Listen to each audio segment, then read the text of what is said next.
Tonight on a blustery night in Chicago, the Red Sox look to get back in the win column, facing the White Sox in Game 2 of this 3-game series as Clay Buchholz takes the hill in a hugely important start. Welcome back to the south side of Chicago, everybody. Great to have you along. Dave O'Brien, Steve Lyons. And, Steve, there's no question there is pressure on Clay Buchholz tonight. He is 0-3 at the moment with a high earned run average. We do not forget, of course, that he's been a 17-game winner for the Red Sox. He's helped the Red Sox win a World Series, but a lot of pressure on him. And he's been a mainstay in that rotation for 10 seasons with the Red Sox. But I don't think it's an overstated comment to say that I really believe he's pitching for his career tonight, maybe for his life in a Red Sox uniform. You know that Dave Dombrowski is not a guy that's afraid to make crucial, tough decisions with his roster. And to add more pressure, Eddie Rodriguez is here and in uniform with the team, not activated yet, and probably will make another rehab start. But he's hanging around and chomping at the bit to make a start for himself. He needs a big one tonight. So for the 31-year-old Buchholz, it feels like a big night. He'll be pitching in a chilled air here on the south side of Chicago. On the mound tonight against a very good White Sox team, off to a great start. The nation well represented here in the Windy City, and the first pitch is right around the corner.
Nesson is brought to you by BuyAToyota.com, Toyota's website for deals. By Dunkin' Donuts, America runs on Dunkin'. By Subaru Retailers of New England, supplying award-winning all-wheel drive vehicles throughout New England. By DraftKings, the official one-day fantasy baseball partner of your Boston Red Sox. By the 2017 Kia Sportage. Visit nekiadealers.com to learn more. By Digital Federal Credit Union. See what DCU can save you. And by Southwest Airlines, transparency, low fares, and nothing to hide. The Red Sox got a very big effort out of the bullpen last night when Carson Smith returned and just dazzled. He had an outstanding fastball. He had a pretty good slider, typically a wipeout pitch for him, and he made it look easy. He made it look like a guy who's been in the bullpen rotation for the first month of the season instead of his first inning of work. The Red Sox delighted to have the tall right-hander back. He's going to have some big innings, and for more on that story, let's go downstairs to Garen. Thanks, OB. Well, last night was a very big night for Carson Smith, who recorded a perfect 7th inning on 9 pitches. He told me that it was a month later than he would have hoped, but he was very happy to finally make his Red Sox debut. It was exciting to get out there and show the team what I could do, show the fans, and just really go out there and compete. That's something I haven't been able to do for the last month, so it was nice to get that one out of the way. Obviously, the results are one thing, but I did feel good with all my pitches, and I felt like the location, velocity, everything was back to where it usually is. So to start off that good, it was nice. Well, he has been a strikeout machine. We'll see if he is necessary tonight. That's up to Clay Buchholz, 0-3 with a 6.51 ERA, looking to turn it around against the White Sox here in Chicago tonight. The first pitch is coming up next.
Southwest Airlines. Transparency, low fares, nothing to hide.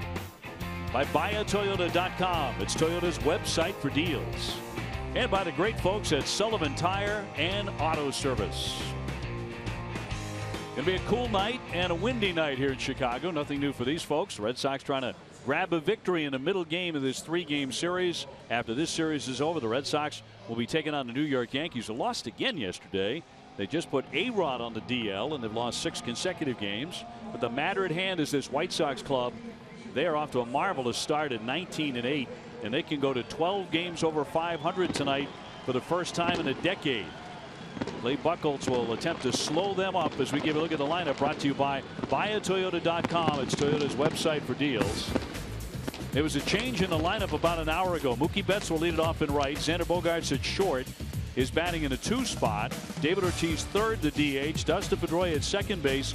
No Hanley Ramirez tonight because of flu-like symptoms. Chris Young will be in left. Travis Shaw at first. Josh Rutledge at third. Christian Vasquez gets the nod behind the plate, and it's Jackie Bradley in center field and batting ninth. Carlos Rodon is on the hill. Big left-hander, 1-3 for Chicago, a .433 earned run average. He's been roughed up recently. He gave up 6 runs last Friday in a 6-3 loss to the Baltimore Orioles, and he can be a little bit wild from time to time. All right, let's talk White Sox defense, brought to you by DraftKings. Around the infield, same as we saw the other night. Frazier, Rollins, Laurie, and Abreu at first base. Into the outfield, Cabrera in left, Jackson in center, the new addition. Adam Eaton in right field, who made a nice play in last night's ball game. In your battery, Navarro behind the dish, and Rodon, Carlos Rodon, on the hill. Here are the umpires now, brought to you by ToyotaCertified.com. It'll be Tim Timmons behind the plate, Paul Emmel at first, Jordan Baker at second, and Mike Everett will make the decisions at third base. Where available, this telecast can be heard in Spanish by selecting the SAP button on your TV remote. SAP presented by ToyotaCertified.com. Search for your factory-backed Toyota Certified used vehicle right now. It's good to know the factory has your back. And here's tonight's weather. It's brought to you by Benjamin Moore, the official paint of the Boston Red Sox. 47 degrees. Some showers late. Those should move in after the game has long since finished. Red Sox getting their first look at this left-hander. Is a big-time fastball, 96 to 98.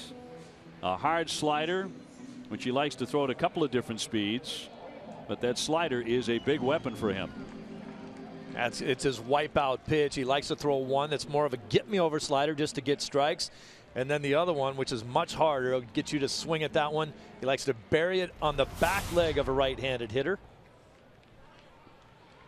Mookie Betts to lead it off. The Red Sox managed just 4 hits against Jose Quintana and their bullpen last night.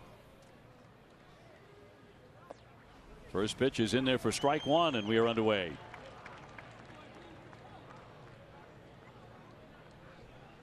Xander Bogaerts batting second is next.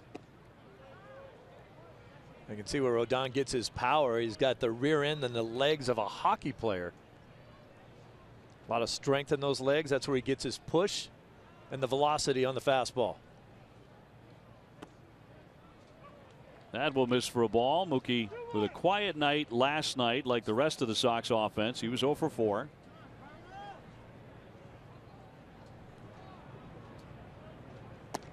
Check swing and a called strike, says Tim Timmons.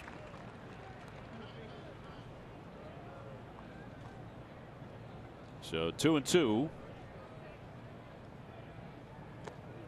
And down into the dirt for ball 3. Red Sox managed just 2 hits among the 1 through 4 men in the lineup last night against Quintana and Robertson. High fly into right center field, racing back Eaton and Jackson, and the center fielder will make the play. Jackson puts it away for the first out.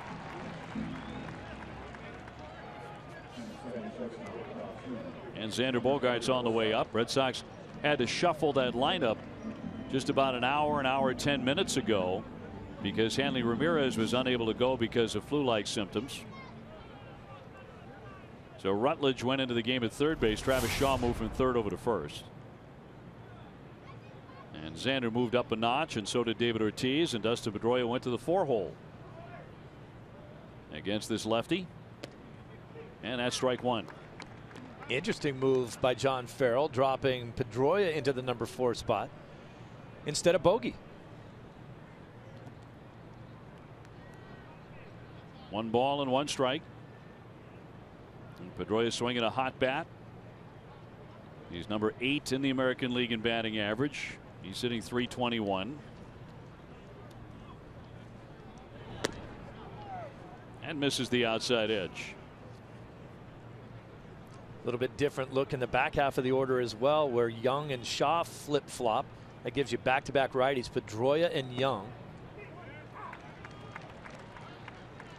A lot of managers will like to flip-flop left, right, left, right.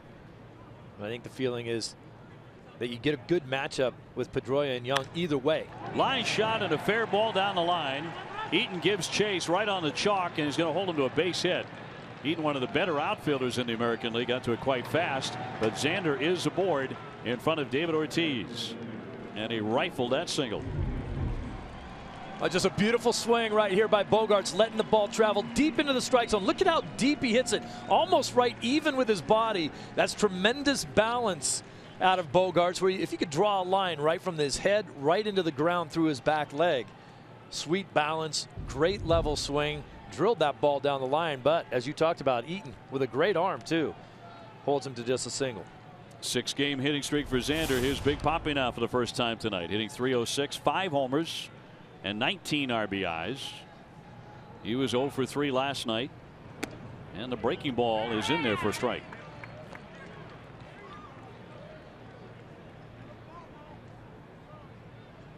This is not among David's favorite ballparks. He's only hit 2 home runs here over his last 100 at bats. Hot shot. Abreu goes down to second, got one, back to first in time for the double play. It continues to be an unfriendly place for Big Papi.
In Chicago, give you a look at the lineup of the White Sox, brought to you by your New England Chevy dealers.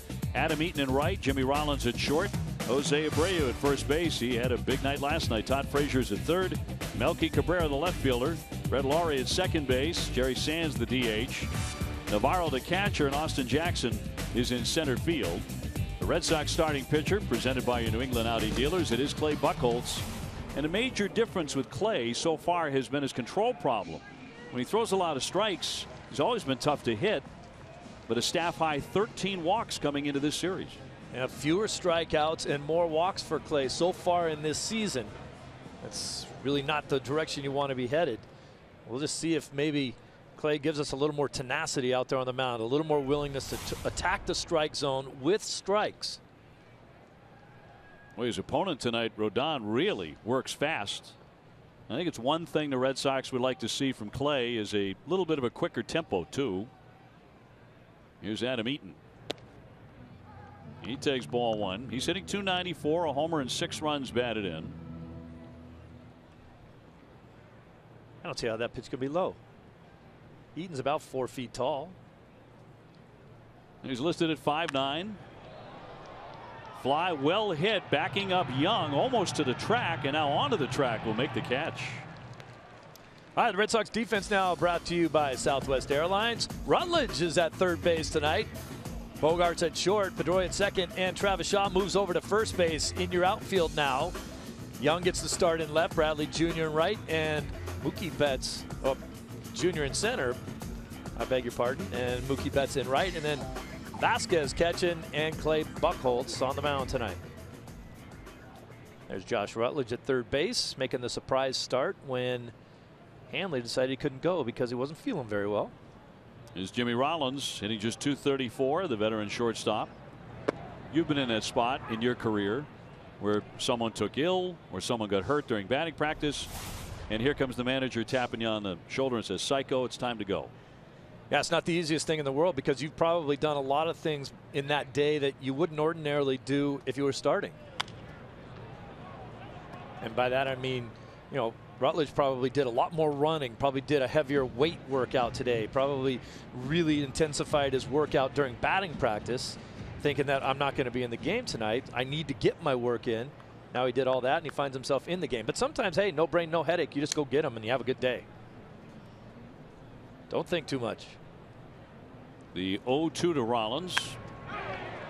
Toward right center. Betts trying to chase it down, but that's toward the alley. Does a great job cutting it off, and that'll be a base hit. And nothing more than that for Rollins. Great coverage in the outfield between those two guys, and Betts with an outstanding route to this ball. He goes straight at it. If you don't have the speed of Mookie Betts, you can't take this route because if it gets by you, it's a double. But because of his speed, he's able to hold on to that ball and keep Rollins at first. If you take a big looping route, that gives Rollins a better opportunity to say, hey, you haven't gotten to the ball yet. I'm going to keep going. Abreu .252 with 3 homers, 17 runs batted in. But he does have a 7-game hitting streak, which he extended last night.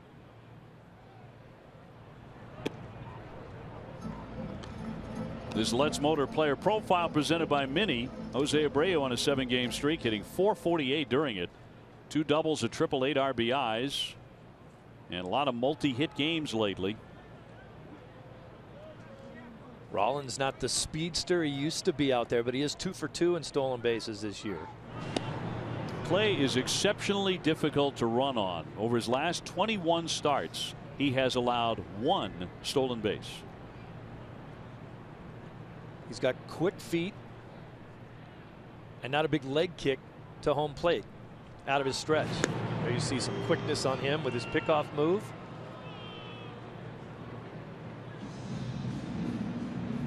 And he does have Vasquez behind the plate tonight.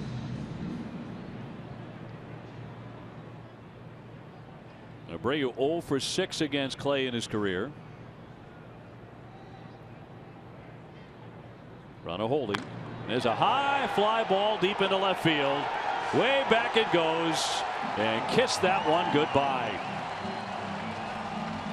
The White Sox grab an early lead. Abreu's just on fire right now, and it's 2-0 the White Sox.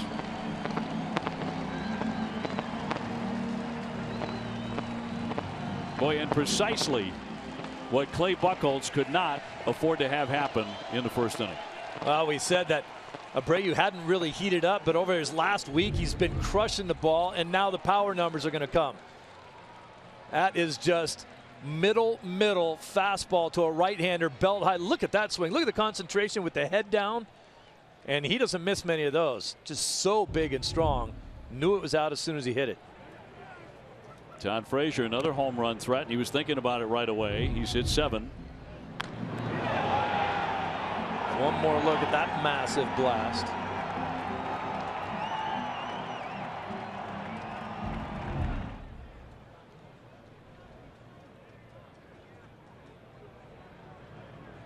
The 0-1 pitch to the cleanup man.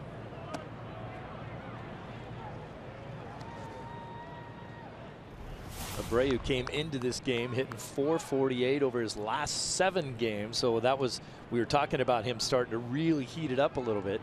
And now the power numbers are going to jump out at you again.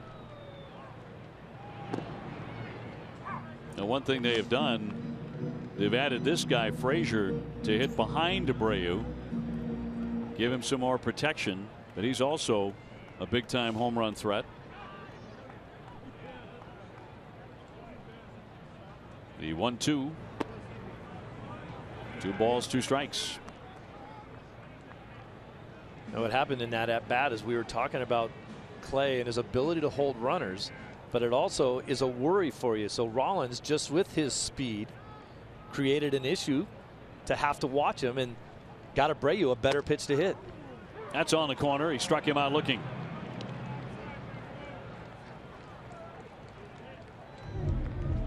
Watch location here. You see Vasquez set up on the outer half. He hits the spot. Not so sure it was a strike as you look at the pitch tracks right there, but Vasquez pulling it back in and stealing one for him. So 2 down. Melky Cabrera will climb in. The Red Sox have lost all 5 of Clay's starts, though he was unlucky against Toronto on April 18th. In Canada, he pitched very well. 6 2/3, 6 hits, no runs. That was his best start of the year. But in 4 of his 5 outings, he's allowed 5 earned runs.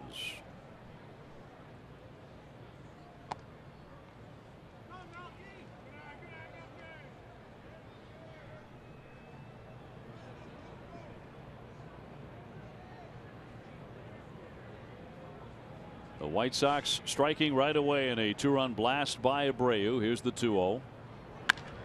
That's hit well, dead away center field. Jackie Bradley backing up and makes the catch, then up against the fence.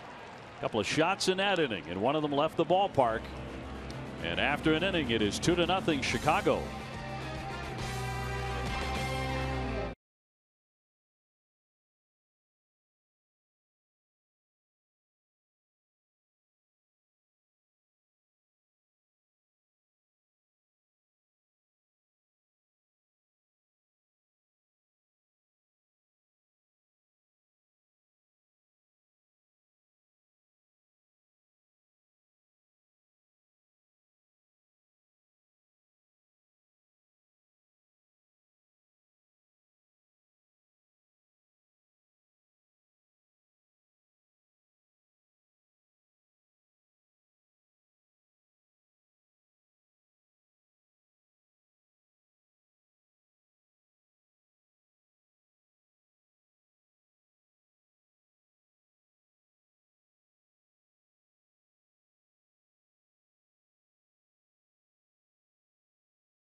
Is brought to you by Southwest Airlines. Transparency, low fares, and nothing to hide. Well, certainly not the way Clay Buchholz wanted this one to get underway with a 2-run homer. Red Sox about to bring up Pedroia, Young, and Shaw in the reshuffled lineup tonight against the big left-hander. Red Sox incidentally are 0-3 against left-handed starters, and getting another one here tonight. Well, it seems a little strange because the Red Sox over the last 10 days or so are the team that usually jumps out with the early lead early in ball games, and yet the last 2 nights here in Chicago they've been behind early in the game.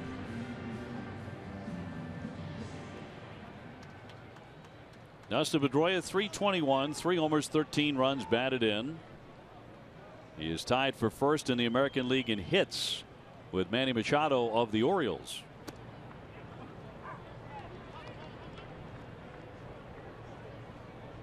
Pedroia 1 for 4 with a single last night.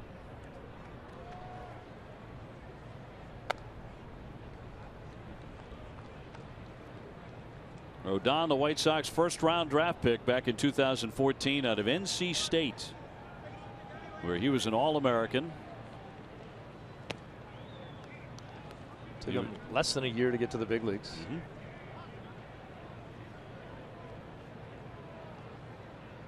He does work quickly. It's been a trademark of the White Sox staff for a long time. You know, back to the Mark Burley days. Get the ball and throw it. Keep your defense on their toes. Don Cooper, the pitching coach. Herm Schneider, longtime trainer of the White Sox, sitting behind him. Torn into, but caught on the backhand by Rollins as he goes down on his knees. One away. Well, this ball is hit right on the button, but the improved defense of the Chicago White Sox starting to show its colors a little bit. Well, this was a bad defensive team over the last 3 seasons. Made a lot of changes to correct that. Here's Chris Young, 167 without a home run. He is 2 for 5 against Rodon.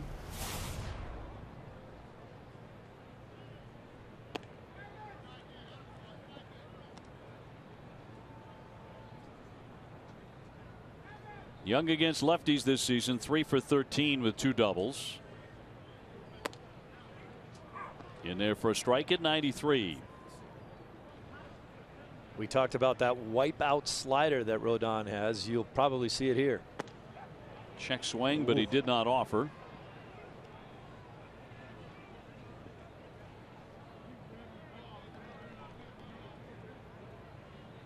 Here it comes. And put him away with it. Called strike 3, and Young knew it. First strikeout for the lefty. Well, obviously Young really didn't have a clue of what was going on up there with Rodon. He didn't take the bat off his shoulder. There's that slider. Such a hard, nasty break. Caught all the play, too. Young couldn't pull the trigger. So now lefty-lefty duel. Travis Shaw gets in, hitting .312 with 3 home runs.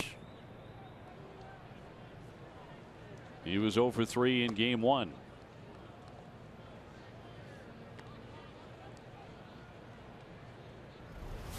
Rodon pitches like he's double parked. Yeah. Flared off the end of the bat into left center. This will be a fast inning. Red Sox send up only 3 men and they go down in order. Clay Buchholz will see if he can right the ship here as he gets back on the hill.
Red Sox moment honoring the 1986 Sox in their 27th game of '86. The Red Sox would beat Seattle 4-2.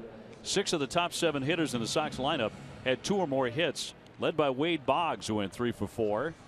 Steve, you batted 8th in that game. Do you remember what you did? Was I one of the guys that didn't have any hits? You were one of the guys that didn't have any hits. Oh, thanks. Hey, thanks guys for bringing that one up. Donut 0 for 4. Yeah, You hung in there, though. That's the report that we got. The game report was he really hung in there. Productive at bats is what it was. Productive at bats. Moved guys over. Plays with great enthusiasm. Indeed. Is Brett Lawrie exactly the guy that Clay Buchholz wants to see leading off the 2nd inning after having just allowed a 2-run homer, because Lawrie is 3 for 28 against him. Well, that'd be a good start to this inning, getting a quick out. Jerry Sands, their DH, they bat their designated hitter 7th, is on deck. And then Deanna Navarro. 2-0 Chicago. And that's a called strike. White Sox are a hot club right now. They've won 9 out of the last 11 to go to 19-8.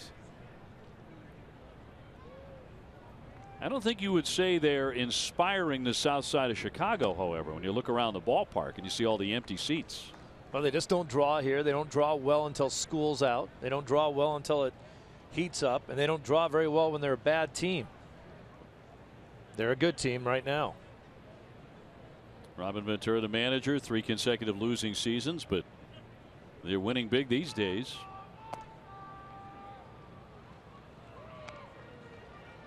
It's funny, though, in the same city, even when the Cubs were bad, and they were for a long, long time, they continue to draw well. That's because everyone shows up just to see the ballpark. They do. I mean, you're right. Wrigley is a big draw, the 2-1. Now 3 balls and 1 strike. That's a pitch right there where you can't miss. If you're going hard to that outer half, you got to catch the plate. You got to get a strike. Now you're behind. You're in big trouble with this guy. The 3-1 and popped him up right over our heads.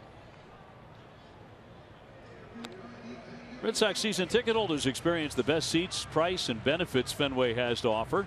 For information on becoming a season ticket holder, visit redsox.com/season tickets or call 877 Red Sox 9.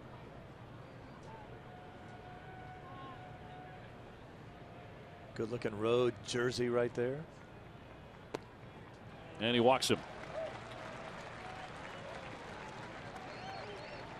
So the first man is on. That's happened 7 times this season where Clay Buchholz has walked the leadoff man in an inning.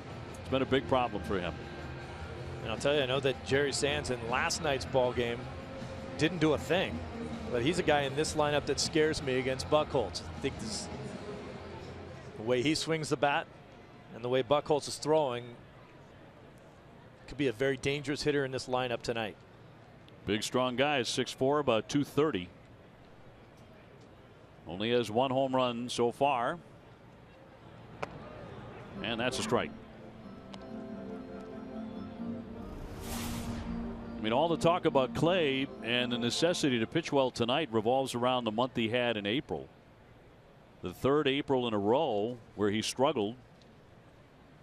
Last year, a 5.76 ERA. In 2014, it was 6.66.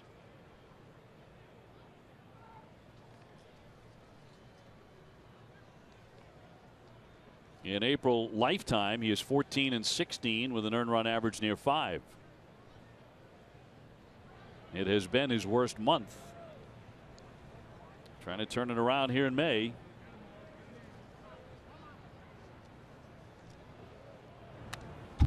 It's the other thing that Clay Buchholz does very well when you talked about him being able to hold runners is he shows the runner a bunch of different looks. He'll hold the ball for a long time like he did there. He'll throw over quick. He'll come to the plate very quickly. As a base stealer, you're trying to time something that the pitcher does so that you can get a feel for where he's going.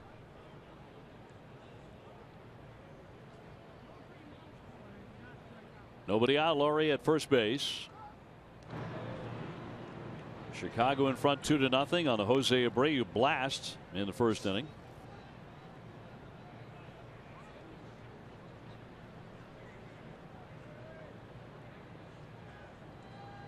Chicago not a big running team. He'll hold here, and that one is in there. Sands will take a seat as he strikes out looking. Here's nasty location for Buchholz right there. That's what you're talking about. Picking up the outer half of that plate. Big breaking ball right on the black. Good pitch framing back there by Vasquez. It's an excellent sequence right there for Buchholz. Number 8 hitter is Deanna Navarro. He'll dig in. He is 5 for 18 in his career against Clay. That's a .278 pace.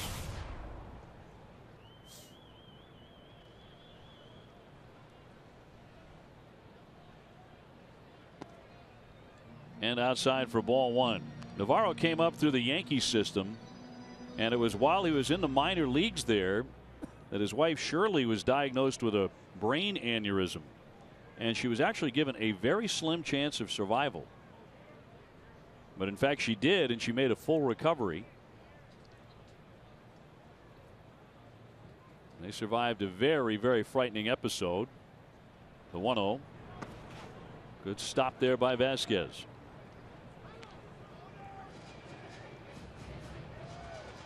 With the combination of Vasquez and Buchholz, even though you're ahead in this game by 2 runs, you can be a lot more aggressive, but you may see the White Sox do more things like hitting runs instead of straight steals. Buchholz very quick to the mound or to the plate, and Vasquez with an outstanding throwing arm behind the plate. 2 for 2 in stolen bases is Laurie.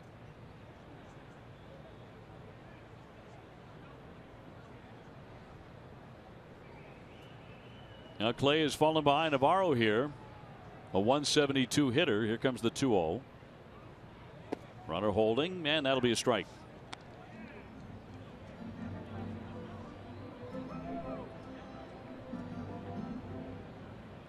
And Clay Buchholz has obviously pitched a lot better after the month of April in his career, because after April he's 59 and 38.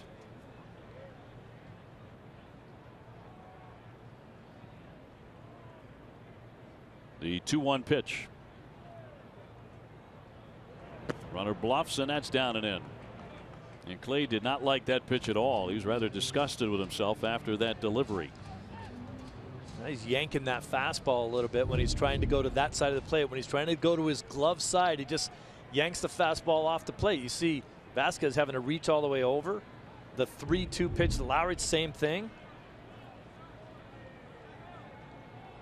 Hitters count here for Deanna Navarro. And the 3-1. Little blooper over third. That might be trouble. That's going to drop in fair. Laurie heads to second, stops there. So Navarro off the end of the bat, just a little bloop shot. He's all grins after that, but he's got himself a single. He knows this one's a bleeder, but he got himself into a good hitter's count right there. So he sees a decent pitch to hit. Doesn't hit it well, but it finds a spot.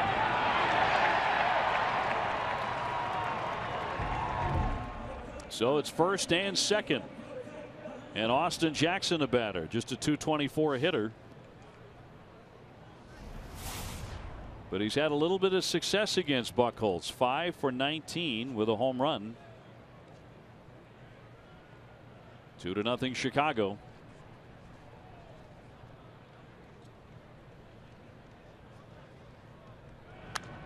And flared foul. Kind of a staggering number that we found today. And Clay Buchholz, over the last 3 seasons, has allowed a batting average against him with runners in scoring position of .357. That's the highest in Major League Baseball over that span. And that's a 3-season span. Needs a ground ball right now, right at somebody. That's in there for a strike. He does jump in front of Jackson. 0-2. His splits this season between pitching to lefties or righties is ridiculous as well.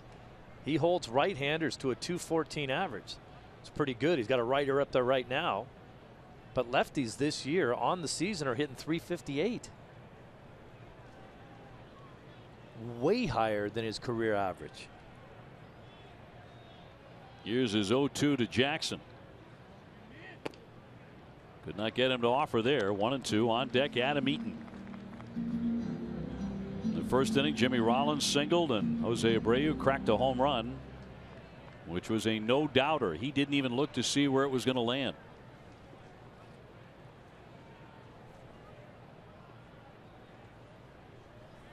One man away and the 1-2. Ground ball to the shortstop, handled by Bogaerts to Pedroia on to first. Double play. That's a big moment perhaps for Clay Buchholz tonight. He gets the 6-4-3 to get out of the inning. He needed that. So did the Red Sox.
A big double play ball here moments ago. And a good pitch, good location.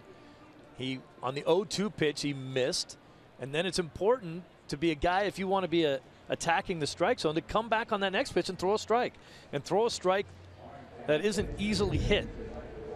Perfectly done by Buchholz in that situation. Gets the ground ball, gets the double play, and gets out. These cold hard facts are brought to you by Clean Crisp Coors Light. Looking at team ERA leaders in the American League, and the White Sox are right at the top of the heap at 2.59. Seattle next, right at 3. Their pitching staff has been outstanding. Their starters have an ERA of 3.04. That's Chris Sale, Jose Quintana, Matt Latos. Those three guys combined are 14-1. So they have done it with pitching. Red Sox are 15-11, largely on the offensive end.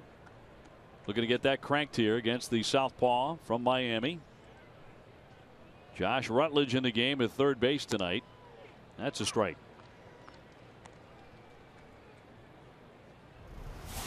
Josh not in the original starting lineup, but Hanley Ramirez was scratched. And he wraps that one to short. Rollins to his right. Close, but he got him at first base.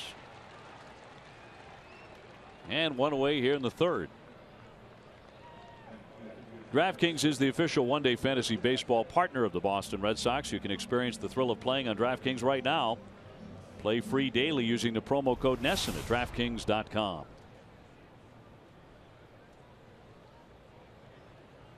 Here's Christian Vasquez hitting .225 with one big home run on Sunday night.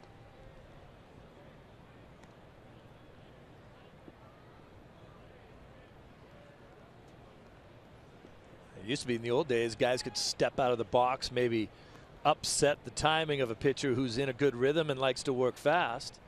But hitters can't step out of the box anymore. In for a strike.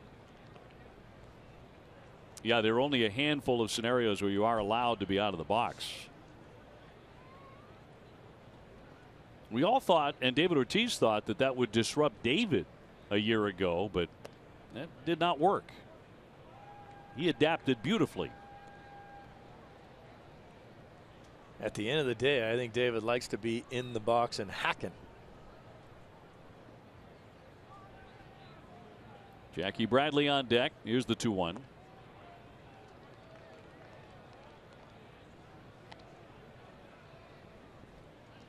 Vasquez doing a good job of seeing all the pitches.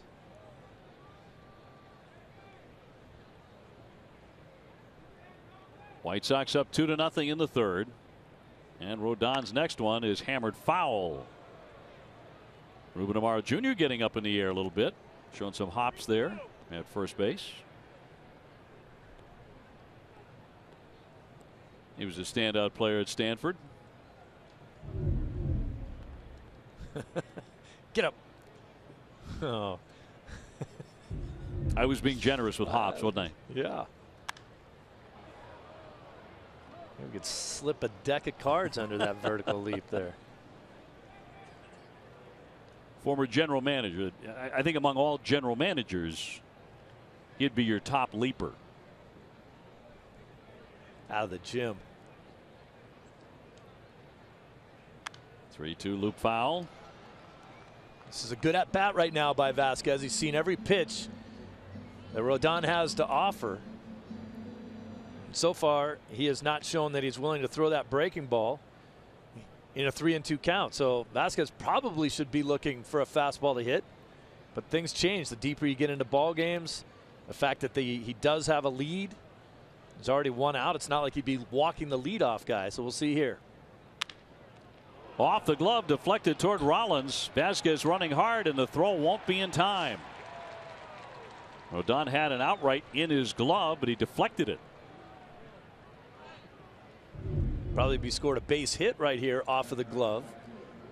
You see Jimmy Rollins has to redirect his momentum, go over there barehand and throw. By that time, Vasquez has it beat. And now you see how he had to change directions. And one of the reasons why you have the little meeting of the mound right there is because Jimmy Rollins is telling, or Laurie's telling him, when a ball like that comes up the middle, I know it's a natural reaction to try to grab it, but you got to let that go. We've got it covered up the middle. That'll be a base hit. Second Red Sox hit tonight sends up Jackie Bradley, who was 1 for 3 last night and now has a 9-game hitting streak. Little flare. That's going to drop into left field for a base hit. Vasquez to second base. And the Sox trying to build something here. Back-to-back singles. With the shift on, I think Jackie Bradley makes a conscious effort to think about going the other way. Watch him, going to get jammed here, but watch him pull the hands in, thinking about driving the ball to left center field. There's nobody over there that can catch the ball, so there's a lot of hits to be had. So a career high 10 consecutive games that Bradley's hit in. Mookie Betts now, he's 0 for 1, flying out to center to begin the ball game.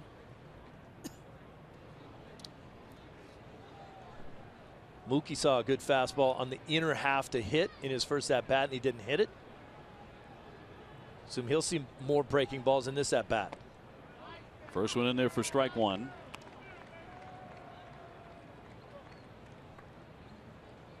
Rodon was shelled by the Angels on the 18th of April.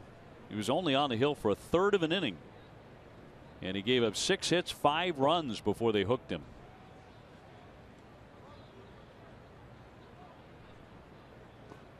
That skips away from the catcher, and both men are going to advance. Vasquez to third base, and JBJ down to second.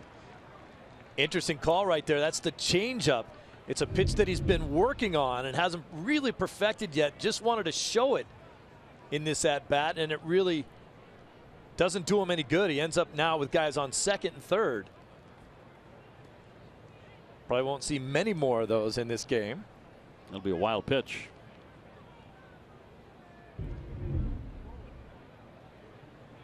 So after that, a base hit could tie this ball game in the third inning.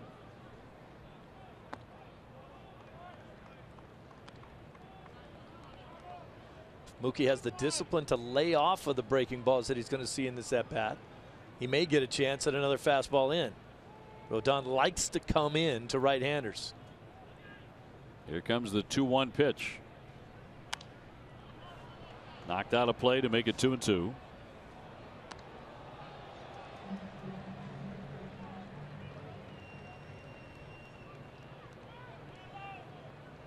Rodon, a rookie last year. Teams had some success against him when they were patient. He will walk you.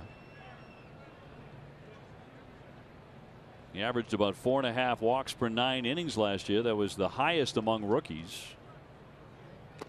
Swung on and missed. Down he goes on what was a borderline pitch. So Mookie strikes out.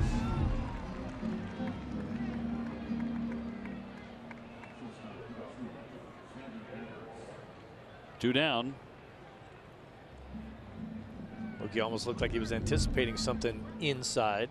Didn't get it and was a little off balance trying to reach that pitch away. Xander Bogaerts trying to salvage the inning now. Runners at second and third, 2 away. He singled his first time up to right. Sure.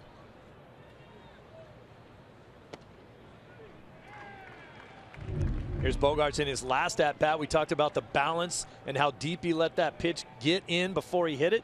Look at that perfect straight line right through his back leg there. Nice ringing base hit to the opposite field. And ran his hitting streak to 6 in a row. 1-1.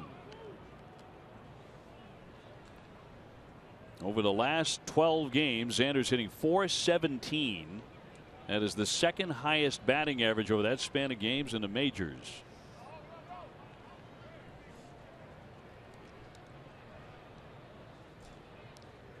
Sox could use a big hit right here. The 1-1 dips down and in.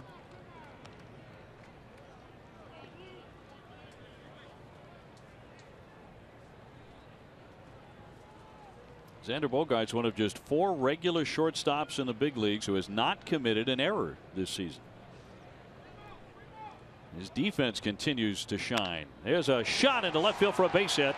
In to score Vasquez. Bradley puts on the brakes at third. So it'll be an RBI single. The Red Sox on the scoreboard. And Xander Bogaerts is 2 for 2. He's hot. This was a beautiful at bat. Just the way he took a couple pitches. He saw a nasty slider that you're supposed to swing at. He didn't. He likes to go the other way. You know he likes to drive the ball the other way with guys on base. And then he comes inside on that pitch and he just spanks it into left field for a base hit. It's so sharply with 2 down. There was no thought of sending Jackie Bradley. And here's David Ortiz, who hit into a double play his first time up. 2-1 Chicago. And strike 1 on Big Papi.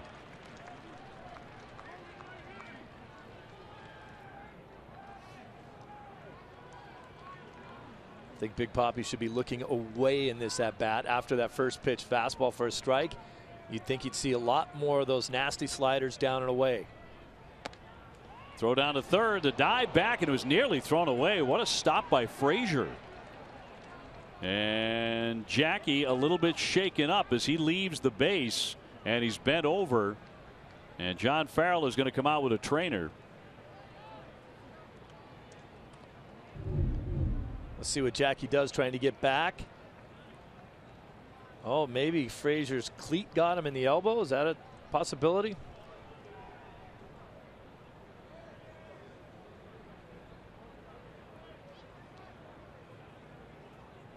I wonder if that spike got him on the hand. Or he got dirt in his eye, kicked in his eye like.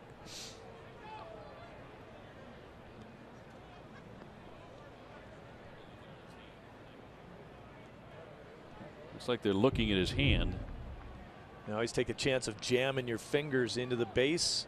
He's got dirt in his eye. He jammed his finger. He got kicked in the elbow. There's a lot of stuff happened to him down there on that play. Life in the big leagues. Isn't it glamorous?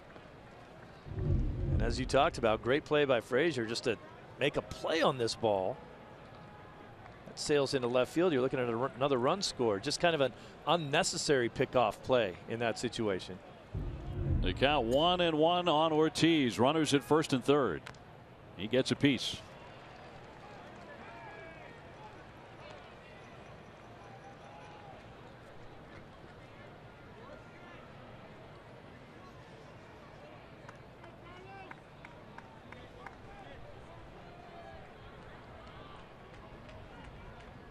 The 1-2. Just got a piece of that one off the end of the bat. David very fortunate to still be swinging here.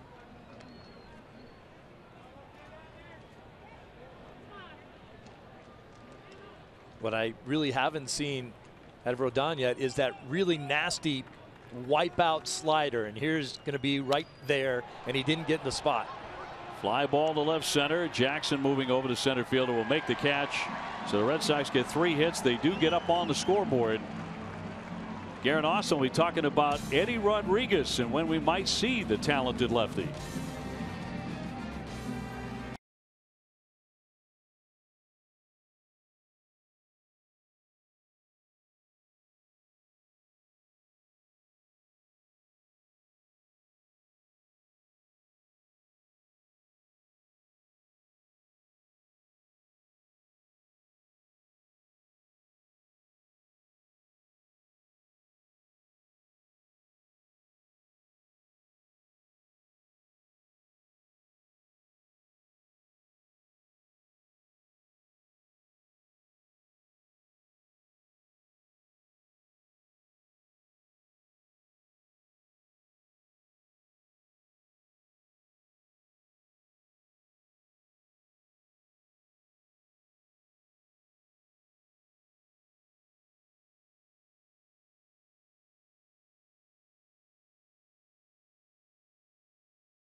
It is now 2-1 Chicago.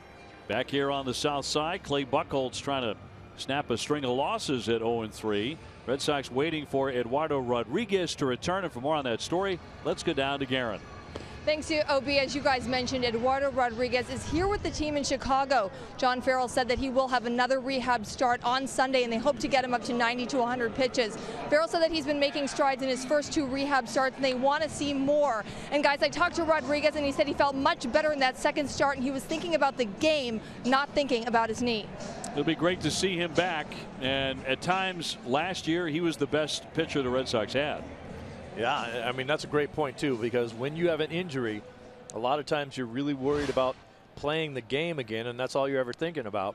When you can get to the point of thinking about doing your job and not whether or not you're hurt, it's a big step forward. Adam Eaton, who can bunt for a hit, he did it last night, leading off the 3rd inning. 0 for 1 tonight with a fly to left. He's really their Dustin Pedroia. You talked about his size, about 5'8", 5'9". Plays with a chip on his shoulder, like a lot of smaller guys do. In fact, Eaton says since high school he has kept a file in his iPhone with motivational quotes and moments. He can remember a recruiter telling him that, you know, if I scout 2 players and one guy's taller, I always go with the taller player no matter what. You know, if they are of similar ability, always go with the taller athlete. He said, you know, it's slams like that I remember my whole life.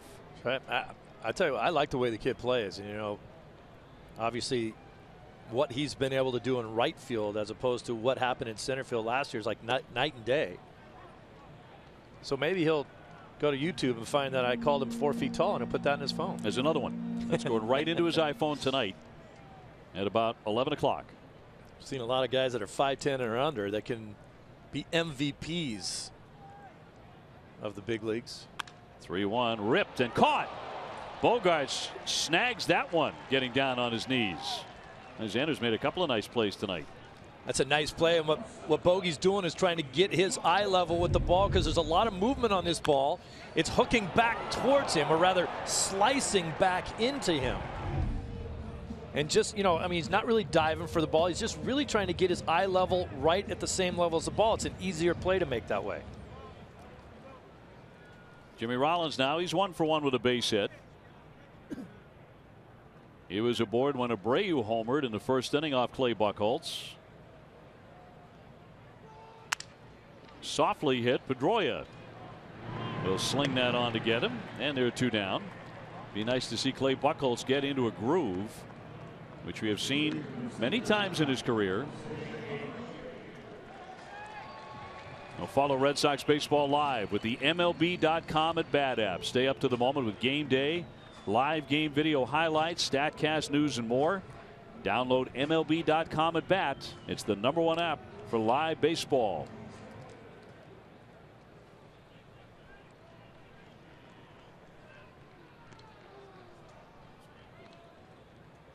And here's Abreu with the 2-run homer in the first.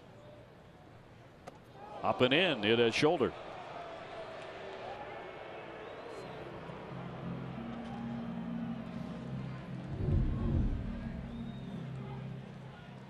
Replay of that pitch just gets away from Buchholz a little bit, but nobody likes the ball sailing up around anyone's head, but I have no problem with Buchholz coming inside on Abreu.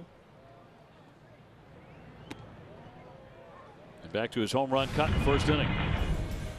Ball up in the zone, and that guy knows what to do with it.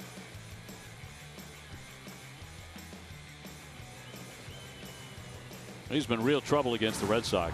Sit safely in 13 straight against Boston with 15 RBIs. Fly to right field, but off the end of the bat.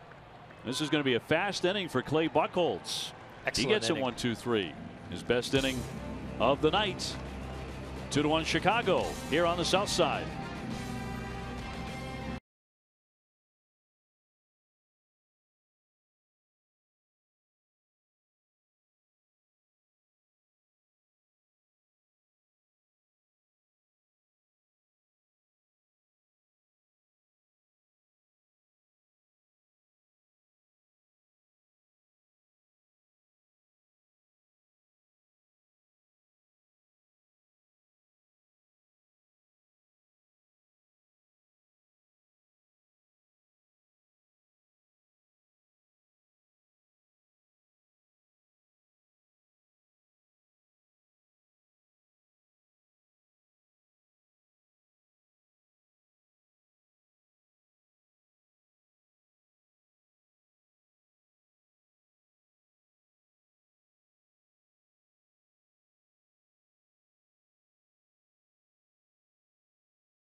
Worn by Steve Lyons, are designed by Joseph Abboud, custom made in the USA of fine Italian fabrics, available at Men's Warehouse. Don't sell yourself short. I know you're wearing a fine Italian suit made by Joseph Abboud as well. Indeed I am. Think that's an Abboud hat there on the left? I would say not. Well, I don't think he makes hats with dog ears on them. Dustin Pedroia to lead it off here, 2-1 Chicago.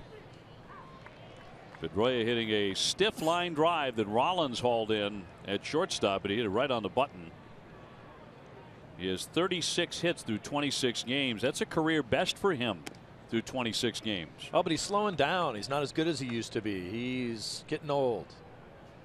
Isn't that what everyone tried to say when this season started? Well, I don't know about everyone. I certainly didn't hear that from many people, but apparently the crowd you hang with. Upwood at Laurie. And Petey is 0 for 2 tonight. Are you insinuating that the the crowd that I hang with are just a bunch of guys that don't know what they're talking about. You said that, but I would probably concur with that. That's right. Hey, we talked the other day with Petey. He was talking about his hands and how much stronger they feel. And when you know, I mean, think about it. You can't use your hands. How are you going to play well? And he went more than 2 seasons with bad wrists and bad hands. It's so difficult to play that way. He's feeling good now.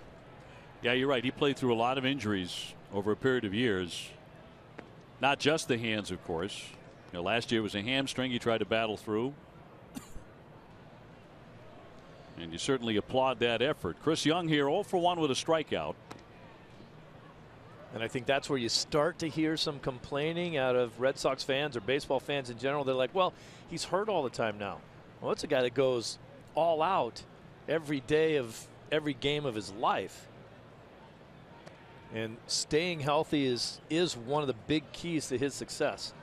And when he's not healthy, it's a little tougher to throw the numbers up that he's used to. What I hear a lot of Red Sox fans saying is, when is Chris Young going to get rolling against lefties? Because that was the game plan, right? 0 for 1 tonight. Although since the start of 2015, he hits .319 against lefties. So the track record is there for Chris. We just haven't seen it yet in a Red Sox uniform. I think the inconsistent playing time against the left-handers has really hurt him. And, you know, I say that from experience. I mean, when you're a utility guy and you're sitting on the bench, because he's gone from being what was supposed to be a platoon left fielder to a utility outfielder. I think that was Brock Holt under the snowsuit. Yes, there. it was. 3-2. And he got jammed again. He's not getting enough consistent at-bats against lefties. They come few and far between. He gets 2 nights in a row here, but tomorrow's a righty. He's probably not going to be in the lineup. It's really, really hard to play consistent baseball when you don't get to go out there and do it very often. Payoff pitch, and that just missed, according to home plate ump Tim Timmons. So Young is on. There's a start for him right there. And they're still working on that hand of Jackie Bradley that he injured diving back to third base on the throw by Navarro. He also took some sand in the eye. It looks like they've gotten that cleared up, but the hand may be another matter. Looks like they're taping a finger. Well, they talk about anytime a guy goes in head first, the most. Ooh, that did get him, didn't it? It did.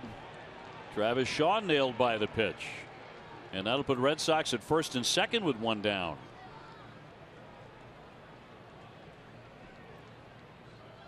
Hurts a little bit worse when it's chilly outside. Ugh, back of the elbow. Ouch. Stiffens up on you quickly.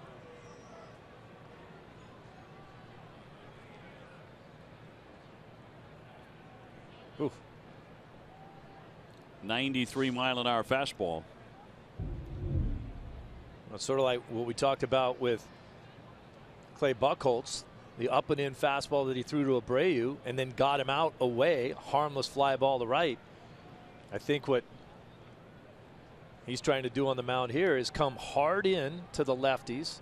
Did the same thing to Big Papi when he was up there, and then get him out away. Show him in, get him out away. John Farrell has known Travis Shaw since he was a little boy. He played with Travis's dad. Travis was always in the clubhouse or around the batting cage. Known him a long time. He stays in the game. Runners at first and second for Josh Rutledge. Good thing they weren't playing for the White Sox. That's right. Rutledge is grounded to shortstop, but he is 4 for 11 with a couple of RBIs. He's been swinging a good bat when he's been given the opportunity. He's another guy that's handled that utility role very well. Gives you a great at bat when he gets his opportunity to play. Young at second, Shaw at first after a walk and a hit batsman. And that misses.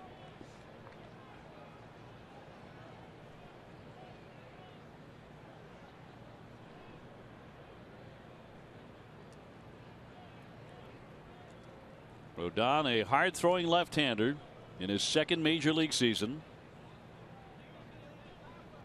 He has a 2-1 lead here in the fourth and misses away.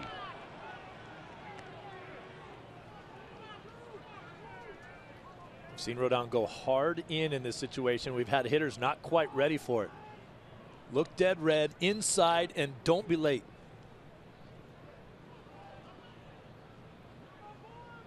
White Sox got 2 in the first inning. The Red Sox got a run in the third on an RBI base hit from Xander Bogaerts, who's 2 for 2.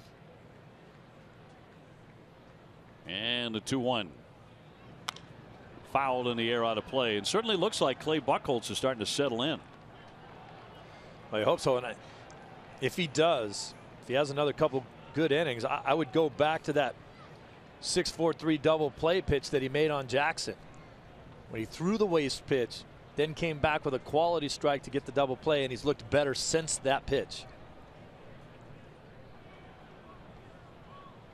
All even on Rutledge. Here comes the 2-2.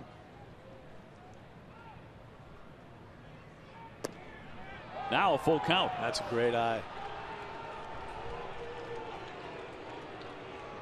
Rodon up to 67 pitches. Again, we've seen a reluctance in full counts of him throwing any kind of a breaking ball.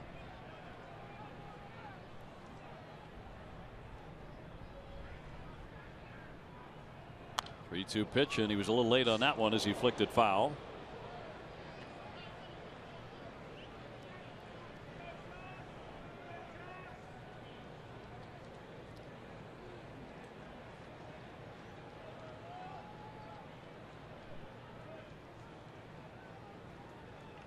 They will do the 3-2 again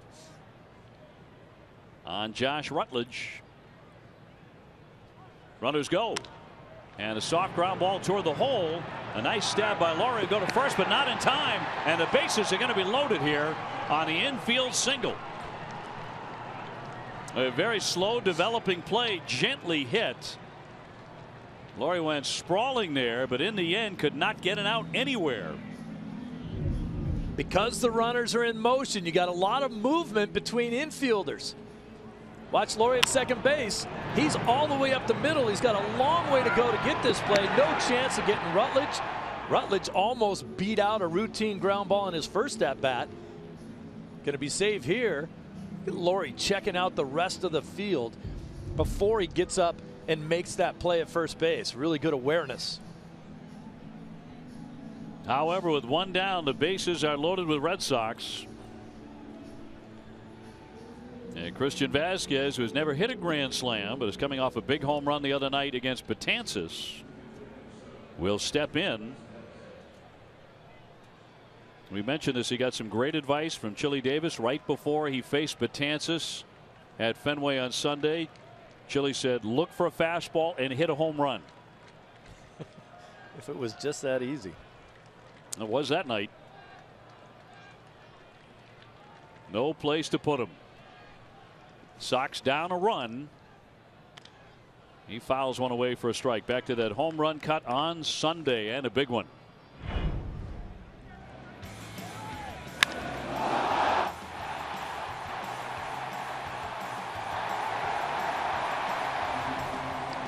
That was pretty. That was gone. That was gone. Man, did he crush it. The 0-1. Fouled straight back, but he had a real good rip there. He'd love that pitch back. I mean, that was center cut. He's not getting that pitch back. Now he has to deal with the breaking balls. That's a big time mistake right there from Rodon.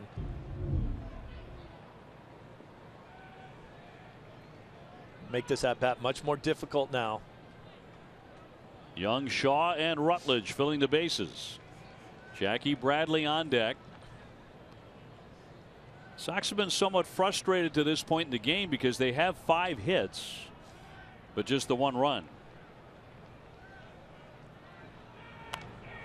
Punch foul again. That one ran in.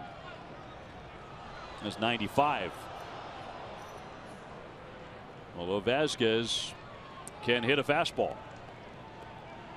One of the things you have to look for if your best pitch as a pitcher is your wipeout slider down and into righties, you have to worry that it won't get knocked down by your catcher. Young's on third base waiting. 0-2 ground ball to the shortstop. Rollins to second base on to first, turning the double play, and they're out of the inning. So not this time for Vasquez. Rodon makes the pitch he needs to make.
Nesson is brought to you by Southwest Airlines.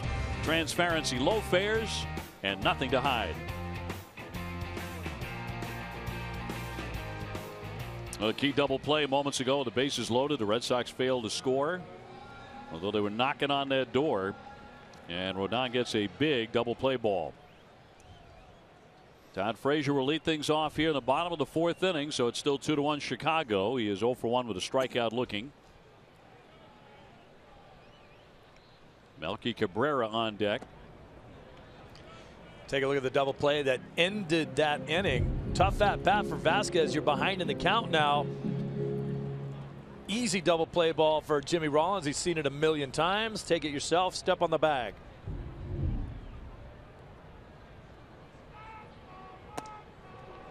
It's weird how your at bat will change based on the pitches you swing at. Vasquez got a mistake fastball from Rodon and didn't hit it.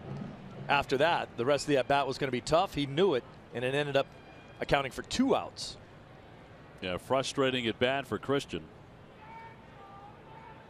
1-1 loop foul. We mentioned last night that Frazier is from Toms River, New Jersey. He feels a kinship with fellow New Jersey native, the late Frank Sinatra, and in Cincinnati his walk-up song was Fly Me to the Moon. And here in Chicago he has considered Sinatra's Ode to Chicago My Kind of Town. What's he waiting for? He pops this one up. Foul ground. Vasquez heading toward the dugout. Here comes Rutledge as well, and Rutledge makes the play. Right there on that railing for out number 1. Vasquez is a very athletic catcher behind the plate and will come out and make plays, but this is Rutledge's ball right here. Rutledge is the guy that plays in front of him. Vasquez has to get up, turn around, get the mask off, figure out where the ball is. Rutledge, all he has to do is figure out where it is and go catch it.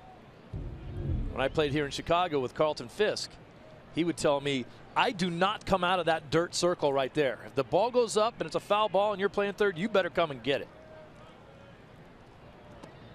And Pudge commands.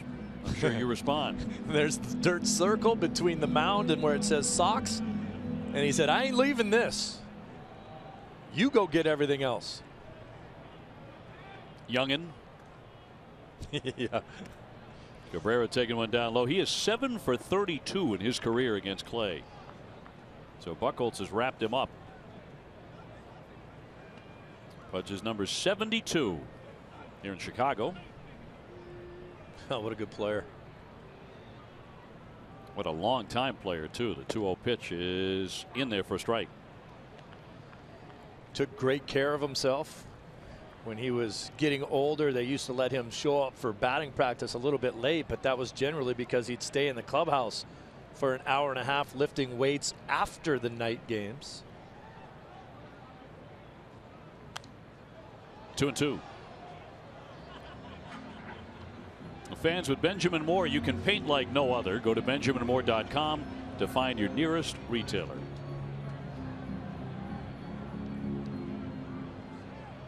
Need a quality pitch from Buchholz right here.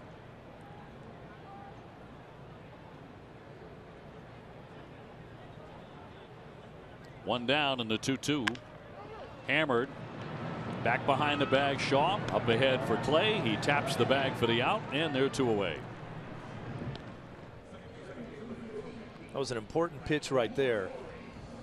That's a pitch that he likes to use but hasn't had a lot of success with this season. I like to call it a Yahoo fastball. Greg Maddux, of course, made it famous. You throw that fastball that's going to tail back to catch the inside part of the plate. You basically throw it right at a left-handed hitter's belt buckle, and it tails back and catches the plate. He's been getting hurt on that pitch. He threw it in a good location there, right there to Cabrera. Brett Lawrie walked in the second inning, getting 284 with 4 home runs. If Clay can get another 1, 2, 3, that'll be 2 in a row here.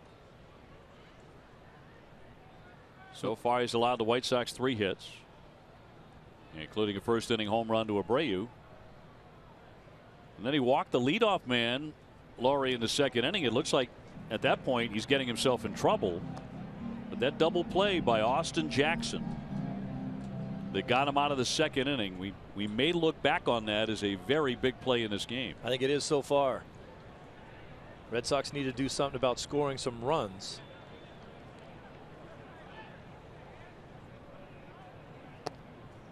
And he misses away at 92.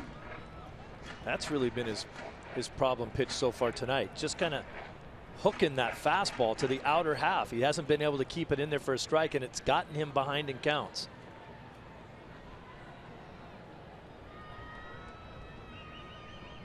Lawrie just 3 for 28 against Buchholz in his career. But he walks for the second time. So he's aboard again. Student Nines, presented by Selfio, has returned for the 2016 season. That means high school and college kids can pick up tickets for just $9. For tickets and more information, visit redsox.com/students.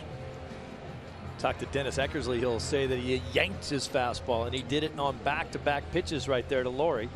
Now he'll start over against Sands. Sands struck out looking in the second inning. He's been with the Dodgers, Tampa Bay, and Cleveland. As a Dodger, he had a connection to the Red Sox. In October of 2012, Sands was traded to Boston in the Ruby De La Rosa trade. 2 months later, though, the Red Sox dealt him to Pittsburgh, so he had 0 at-bats in the Red Sox system. Yep.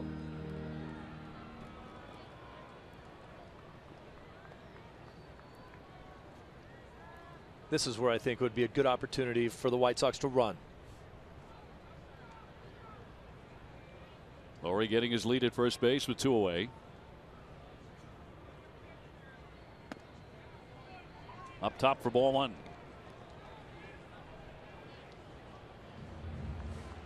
Boy, it is looking like it is going to be some kind of baseball summer in the city of Chicago between the White Sox and the Cubs. Ooh. What they are doing on the north side and the south side to intrigue baseball fans here. It's a great baseball town. Well, the Cubs, the first team in baseball to 20 victories. The White Sox trying to be the first team in the American League to the same number if they win tonight, which is not something that anyone up here wants to see. And we'll have more on baseball in Chicago in the next half inning. Diving back in Lawrie, and the Sox are thinking along with you, Steve, on a potential stolen base here. But I just don't want Clay to pay too much attention to Lawrie over that first. The last time he did that, it ended up being a home run ball. That was Abreu in the first inning. That's a strike. Took a little something off that, got it across.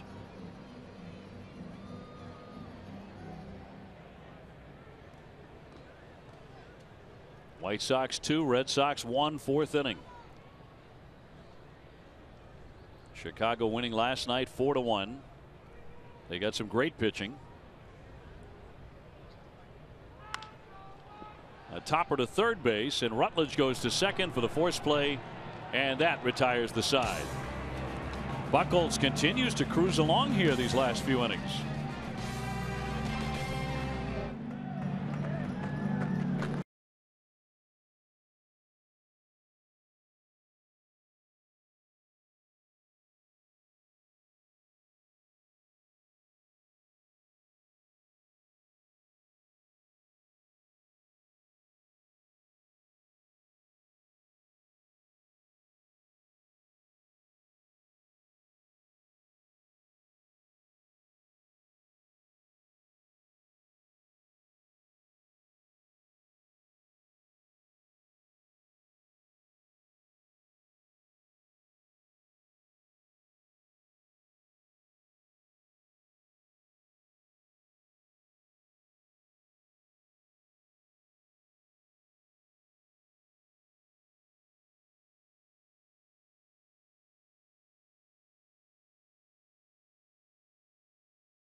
Baseball is brought to you by T-Mobile. Here the White Sox have the 2-1 lead. Talking about baseball in this city. Chicago Cubs won again today, so they are now 20-6. But right behind them, the White Sox at 19-8, tied with the Washington Nationals. The Mets with that outstanding pitching, and the Orioles at 15-10. And they have a half-game lead over the Red Sox at the moment. Sox at 15-11 inside the American League East. We've seen a lot of Red Sox fans here tonight in Chicago. Best traveling team in baseball. Trying to bring the Sox some luck as we go to the fifth inning. 2-1, the White Sox in front. Jackie Bradley, who jammed a finger on third base, diving back in safely earlier tonight. And this is his first at bat since then. We'll see if it affects him at all. About to say that the people that hate head first slides always point to the fact that hand injuries happen so often when you do it. The 1-0 he checks, but that's a strike. On deck, Mookie Betts, then Xander Bogaerts. Mookie 0 for 2, but Xander's 2 for 2. And a strike. Back to that play.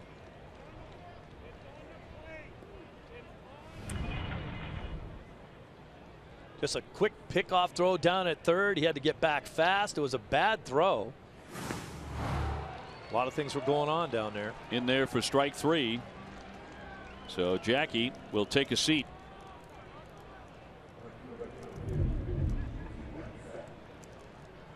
Now, so far tonight, I think Rodon has been pretty predictable. He has good stuff, but it seems to me you kind of know when you're going to see a fastball and when you're going to see a breaking ball. Jackie down swinging, brings up Mookie Betts, who has struck out and fly to center.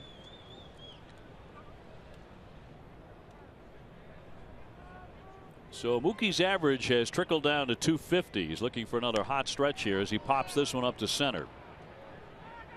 Austin Jackson waiting on it. And there are 2 fast outs. Monday night is Star Wars night at Fenway Park. Fans in attendance have the chance to see their favorite Star Wars characters in the ballpark. And with the purchase of a special ticket, you can receive a limited edition Red Sox baseball. For tickets and more information, visit redsox.com/Star Wars. Yeah, May the 4th be with you, right? Yeah, today, May 4th. Xander Bogaerts 2 for 2 with an RBI his last time up, and he'll take ball 1. And followed up by another great holiday, Cinco de Mayo. One of your favorites, I know.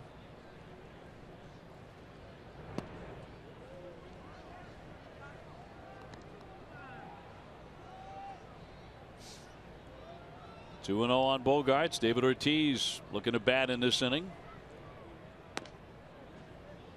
Rodon, a very quick worker. Unhappy with the way he's throwing Bogaerts. He's already hit him a couple times hard.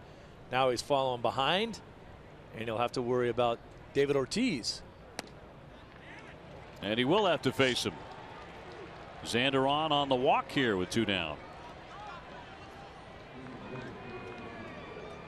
So the second one issued by the left-hander. Now comes Big Papi.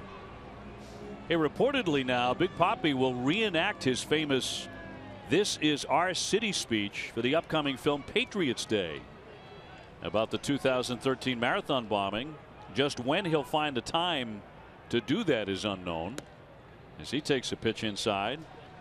They're using a lot of actual news footage, but the director wants David to reenact his iconic moment. Well, certainly be hard to do it with the same emotion that he showed on that day. It was someday to be in the ballpark. Someday. Rodon, same pattern against the lefties. Hard in on the first pitch. Didn't get the strike out of it. We'll see what he does now. Wanted to go soft away afterwards. That's a strike. I think you'll see the location of his pitches being farther and farther away from David. 1-1 high fly ball. Deep right field. Backing up Eaton, and that one is out of here. He crushed it. And the Red Sox have taken the lead. That ball is waffled right there. Big Papi with his 6th home run. He drives it deep into those green seats in Chicago. And the Red Sox are on top 3-2. We saw Rodon make a mistake to Vasquez down the middle, and Vasquez missed it. Look at where the setup is on that. He missed this location by 2 feet. Could not get the ball down and away from Big Papi. It's right in his happy house, and he hit it a mile. Red Sox jumping out in front. Dustin Pedroia tried to follow suit there. He's 0 for 2 tonight.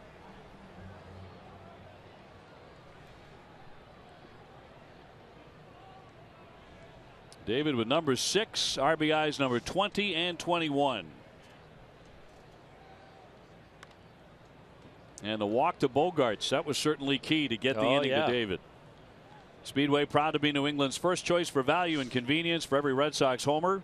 Speedway donates $500 to the Boston Children's Hospital. Stop by a Speedway store near you and pick up your Speedway rewards card and start earning points today. Our microphone picked it up. Rodon was really angry with himself when he walked Xander. Really angry. Partly because he walked Xander, partly because he had to face Big Papi. Swung on and missed. Down goes Pedroia. That retires the side. But the Red Sox have the lead here in Chicago, thanks to David Ortiz and an absolute shot. 3-2 Boston.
Just jumped into the lead. Take us through that sequence on David Ortiz. Well, Rodon's had trouble throwing that wipeout slider we've been hearing about. Look at where Navarro is set up, off the plate, literally away off the plate. He doesn't want to come anywhere near a strike zone.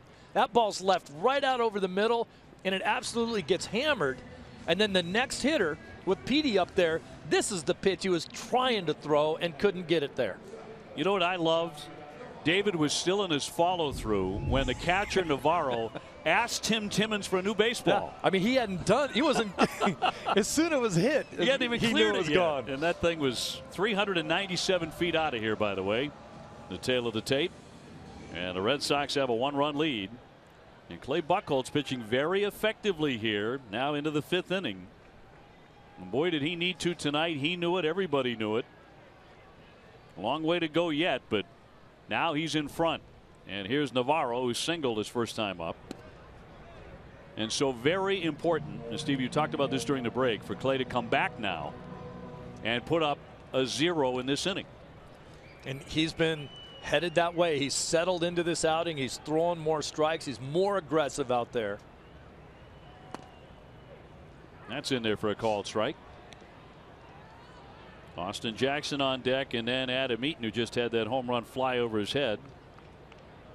So that's 8-9-1 for Chicago. The 0-2. Made him move his feet.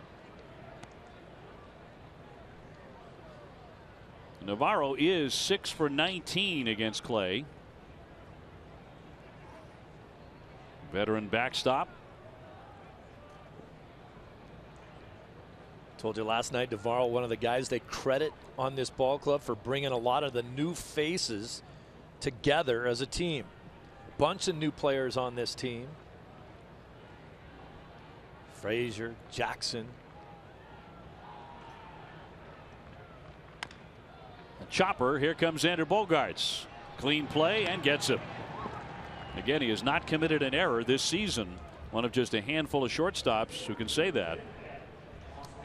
Clay Buchholz's pitching line is brought to you by Ace Ticket, up to 63 pitches. He's walked only a couple of men, 4 1/3. Ball 4 has been one of the things hurting him to this point in the season. But not tonight. One down, Austin Jackson gets in. He's the man who hit into the 6-4-3 double play in the 2nd inning that we have circled with a red pen tonight. Just to the point where it looked like maybe the hinges were going to start coming off for Clay. Yeah, this is the pitch. He got ahead in that count. 0-2. Then he threw a waste pitch. And then I was saying, if you want to establish yourself as a guy who's going after the strike zone, you have to come back with a quality pitch right there. And he got the ground ball double play, and he's been great ever since.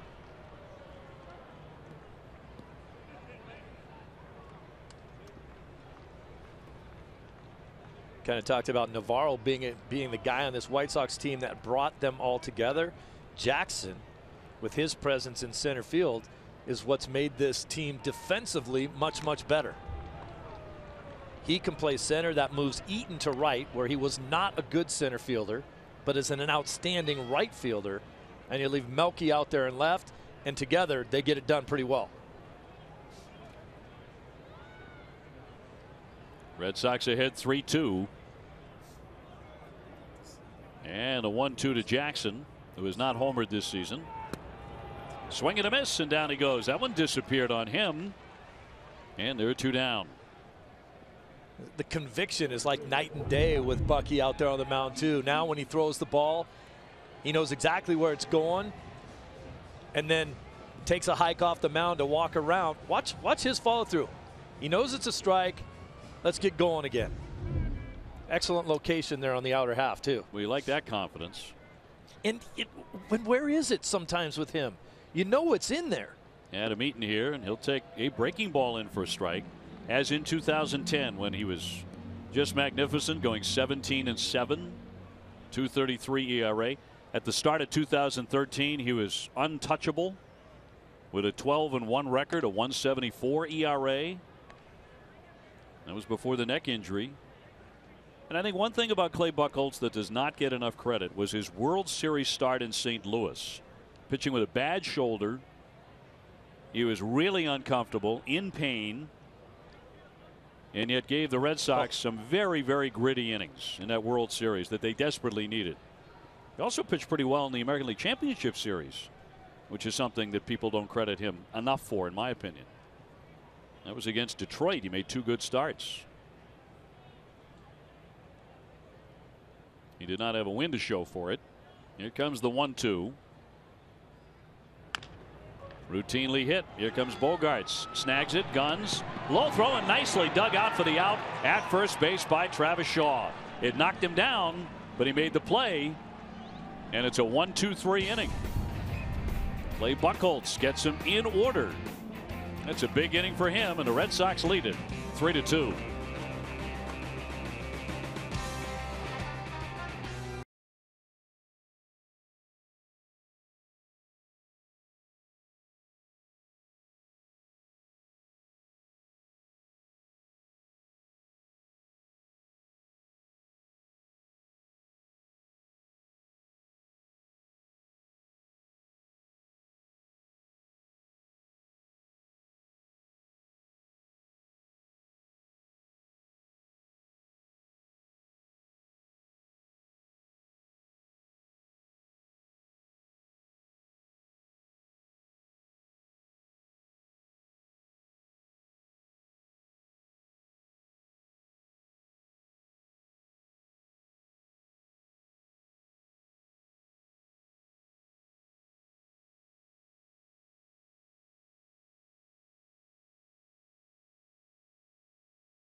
B. Mason Extra Innings Live right after the game. TC and Jim Rice will break down tonight's game, and you'll hear from Clay Buchholz and John Farrell.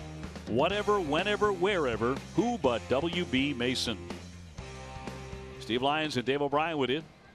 Sox fans all throughout the ballpark here in Chicago wearing the glove. I wish I had one of those yesterday. Yeah, me too. That would have been fun. I took one right in the wallet. And that's why it didn't hurt. Stop that. It's not true. 3-2. My question is, would you have caught it though had you had a glove? Oh, I would have. Yeah. All right. So you can play a little bit. At least I can tell you I would have. All right, There's that's no good enough. evidence of that. As Chris Young struck out and walked. No evidence to the contrary either. Red Sox in front thanks to David Ortiz. And a 2-run bomb for number 6. Red Sox doing it tonight without Hanley Ramirez, who took ill before the game, flu-like symptoms. So he was in the lineup and then he was out of the lineup about an hour before the contest got underway. Check swing. He was able to hold it. Travis Shaw on deck, who just made a really fine pick out of the dirt on the low throw by Xander Bogaerts.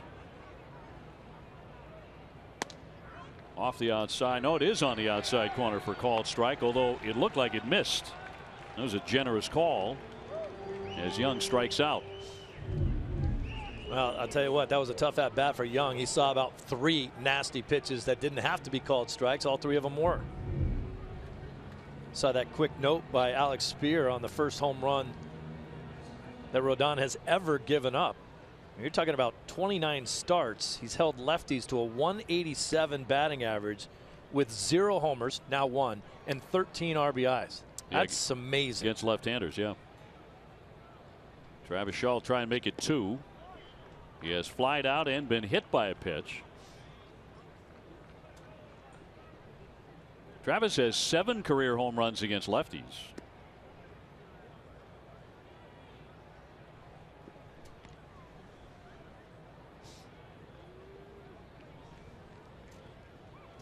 One out, bases empty. Sox up by 1, the 2-1. See a fastball here.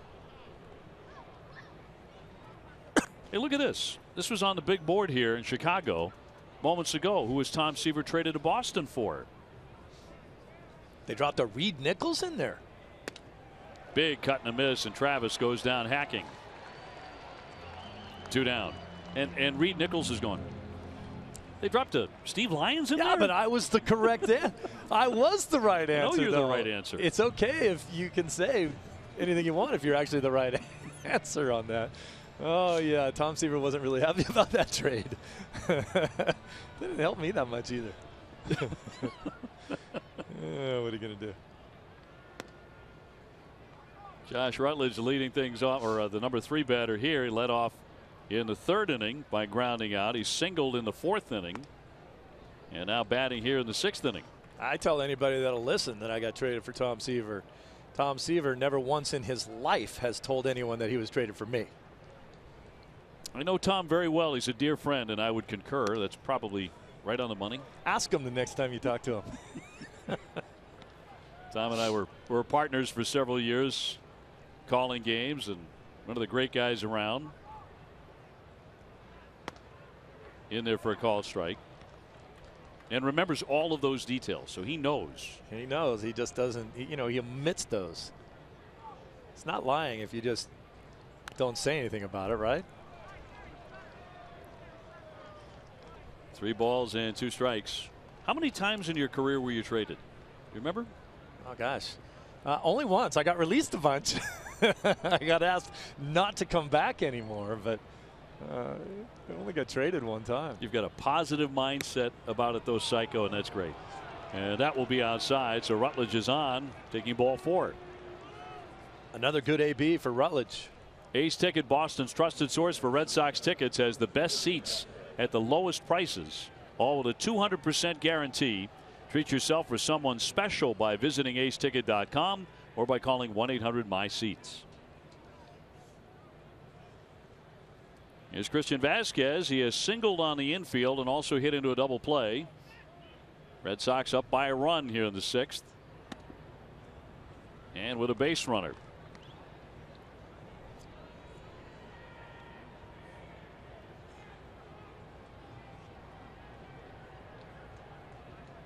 And now here comes Don Cooper, their pitching coach, with a count of 1-0. And he is headed out to the mound.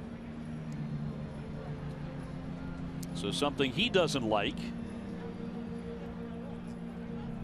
After Rutledge took the walk, and now he falls behind Vasquez. Keep up with the Red Sox this season by following Nesson on Instagram. You can check out cool images from this road trip in Chicago and New York. Follow Nesson today at Instagram.com/Nesson. Zach Putnam, the right-hander, now throwing into the bullpen.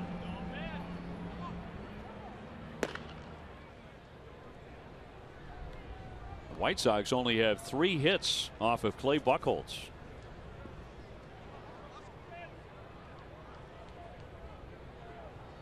Rutledge on at first base.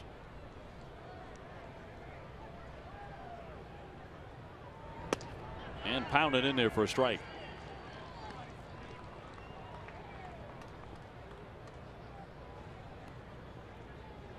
For as good as Clay Buchholz has looked ever since the 1st inning, I would not hesitate to make sure there's someone ready in the bullpen when he comes back out for the 6th. Traditionally, his problem inning is the 6th inning. I think at this point it should be maybe a short leash. At least get some guys milling around to make sure that if you need to make a move, you're able to do it. Jackie Bradley would be next, as that one's hammered foul by Christian Vasquez. My hope, of course, is that Buchholz can just continue to mow guys down like he has been. There's only been one inning he hasn't retired the leadoff man, so that's part of the reason he's been successful tonight. The 2-2. A pop up in his short right. Lowry backpedaling, coming on Eaton, and he will make the play. And that retires the side. One man left. Clay back out there trying to keep this string of outs going.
Here 3-2. Say hello to the DD Perks loyalty program. It's how Dunkin' Donuts shows big time appreciation to loyal fans with great offers and perks like a free beverage when you join, another one on your birthday. Enroll today at ddperks.com or on Dunkin' Donuts in the mobile app. The Red Sox run on Dunkin'. Steve Lyons, Dave O'Brien alongside as we go to the bottom of the 6th inning. Clay Buchholz has retired 10 of the last 11 White Sox. He gets Jimmy Rollins here, who is singled and grounded to second.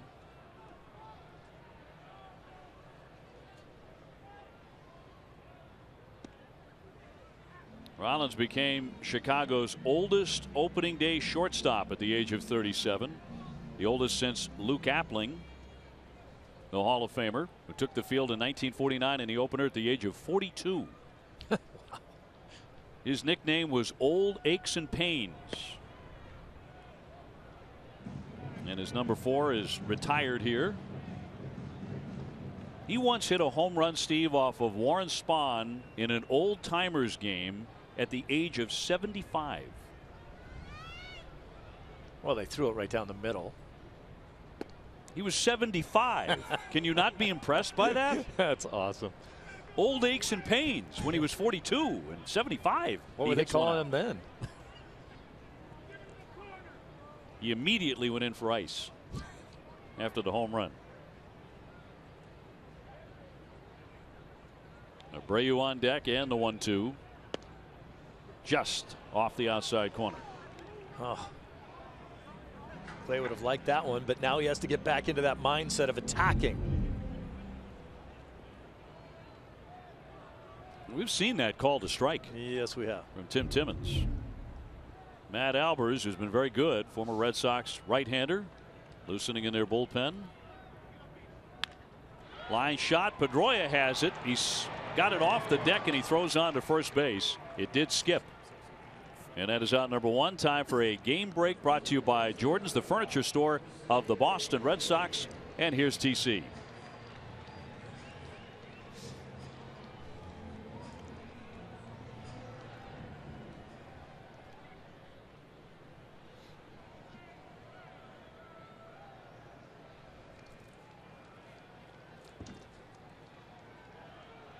TC, thank you very much. Now, if the Yankees win that game over Baltimore and the Red Sox hang on and win this one, the Red Sox go back in first place.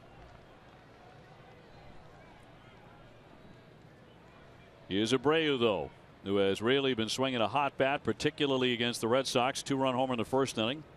He flied out to right field in the third inning. So Clay will be careful with him. The 1-0 pitch. Waved right through it. We use examples of Pedroia's defense so often because he does it well. It would be easy to olay this pitch, but look how he gets over and positions himself in front of the ball so that if he misses it, it hits him and he can pick it up and throw the guy out. Most people wouldn't want to get in front of that one. They just say, I'll play that off to the side and see what happens. Well, he seeks those out.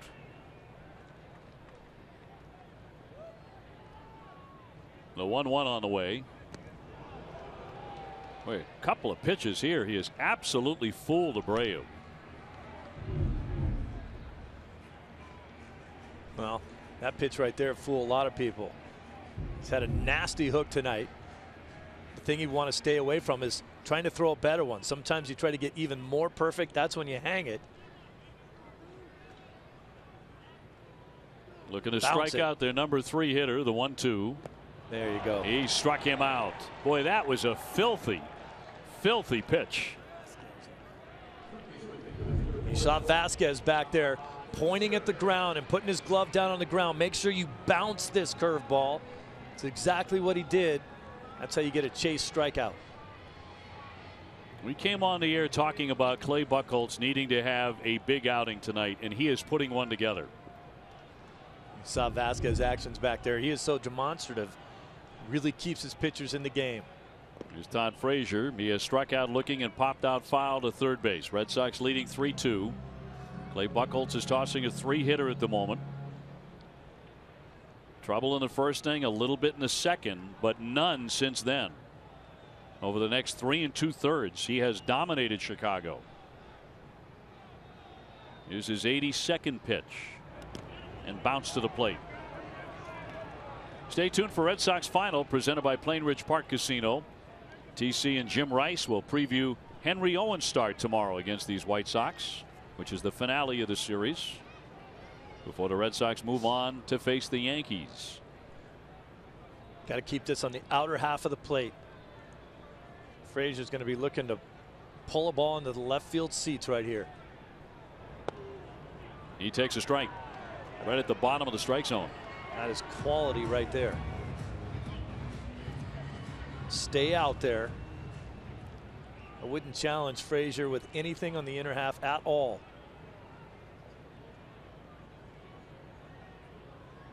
Two out, nobody aboard. Tried to sneak it inside, but he missed with that one. And so the count goes to 3-1. Melky Cabrera next.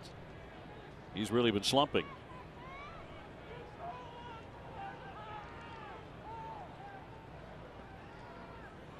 The intensity of Vasquez back there.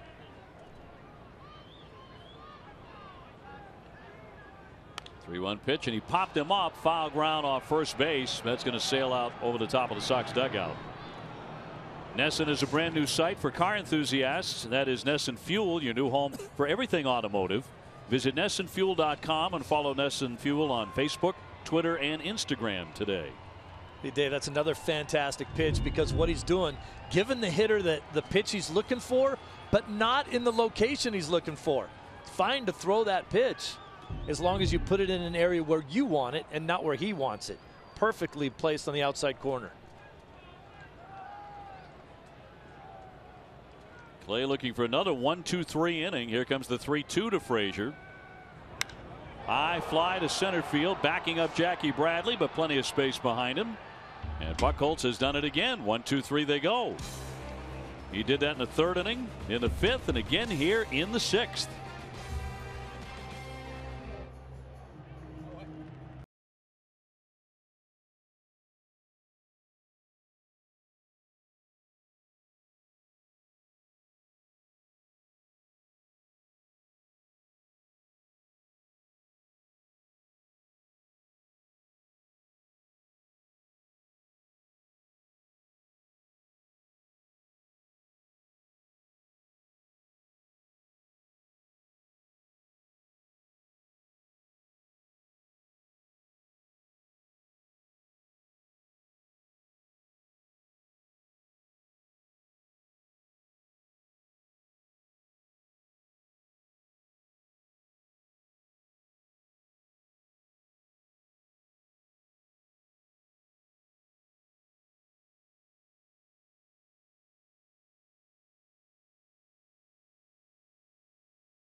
White Sox 3-2 are getting ready for the 7th inning. And they become the first team to blink on the Chicago side because Rodon is done for the night. His pitching line brought to you by Eastern Lexus Dealers. He went 6, allowing 6 hits and 3 runs. Did walk 3, but he threw 110 pitches, so the Red Sox made him work. Yeah, you know, I like the effort he threw out there. I found him a little predictable, and I don't think that he had that nasty slider that he likes to use a lot more. I don't think that was a pitch that was working for him tonight the way he wanted it. The key call to the bullpen for Chicago brings on Zach Putnam, the right-hander, out of the University of Michigan. And he'll face Jackie Bradley, who ran his hitting streak to 10 consecutive games with a base hit in the 3rd inning. Jackie's been getting a lot of extra base hits as you look at the numbers on Putnam. 9 of his last 15 have gone for extra bases. And a high fly, well hit to left. Cabrera racing back, and he makes the running play right up against the wall. Jackie sent that one for a ride. That face mask he's got wearing out there, boy. I think Cabrera is a much better left fielder than a lot of people give him credit for. It's a long run on this one. The mask didn't get in his eyes or anything, and he made the play.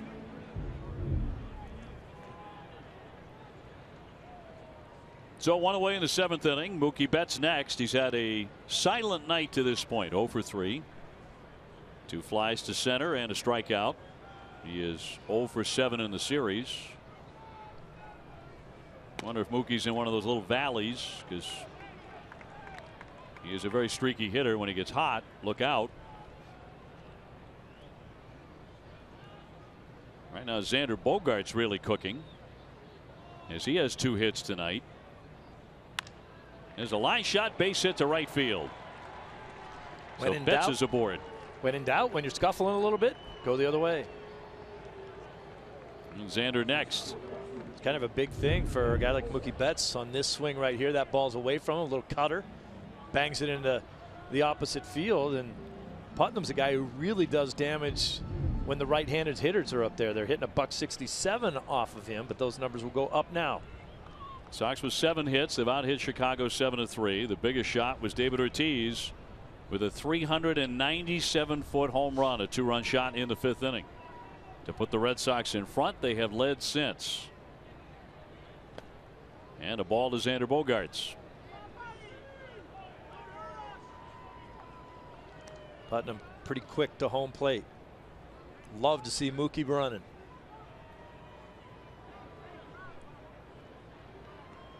Betts with 6 stolen bases, among the league leaders.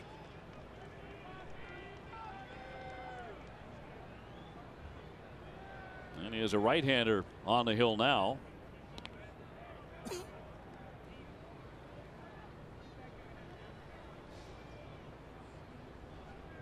Big Papi working with Chili Davis, probably looking at what Putnam has to offer.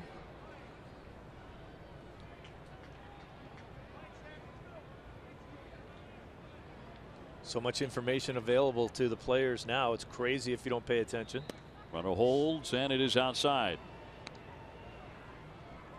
David, a great student of the art of hitting.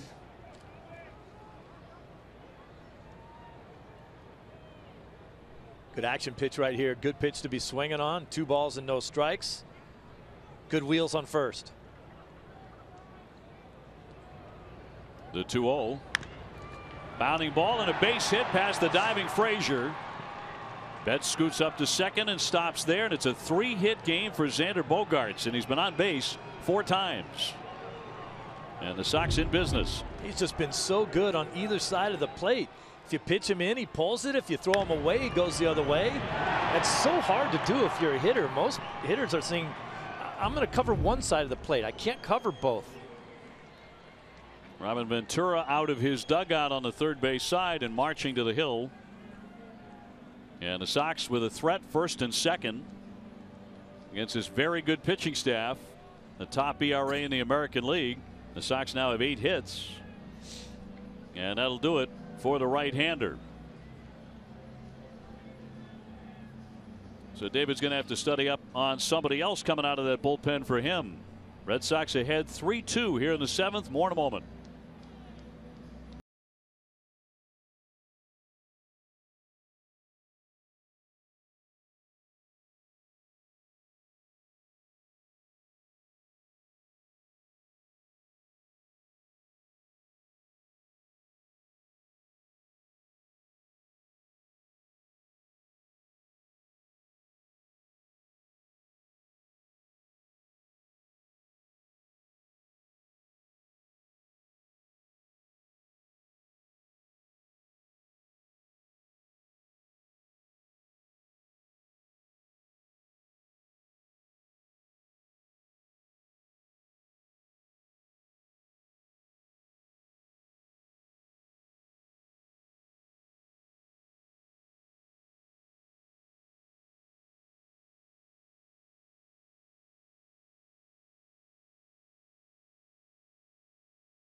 Duke, he's been in the big leagues for quite some time, going back to 2005 to take on Big Papi. And tomorrow at 7, don't miss Red Sox first pitch, presented by Joseph Abboud, available at Men's Warehouse. TC and Jim Rice will look back at some of David Ortiz's greatest moments in Chicago. Maybe they'll count tonight as one of them. Duke has been with the Pirates, Arizona, Washington, Cincinnati, Milwaukee, and now the Chicago White Sox. Pitching well early in the season. He's been used in 15 games, a 193 earned run average. This guy who's had a complete career transformation. He's always been a starter for most of his career. Only started one game since 2012, though, and last couple seasons he's been in more than 70 games each, so they run him out there every day. First one to Big Papi, and that'll be a strike. David's already blasted a home run in the 5th inning. Here's what we showed you, mislocation. Look at where they wanted that pitch, off the plate, outside, and look how badly the location was missed. And can pretty much guarantee you that Duke is going to try to stay away, away, away from Papi. He loops that foul back out of play. David finished April with 5 homers and 11 doubles. According to Elias, he's the first player in Major League history to record as many as 5 homers and 10 doubles in any calendar month at the age of 40. 0 for 2 against this lefty. Betts and Bogarts aboard. And a check swing.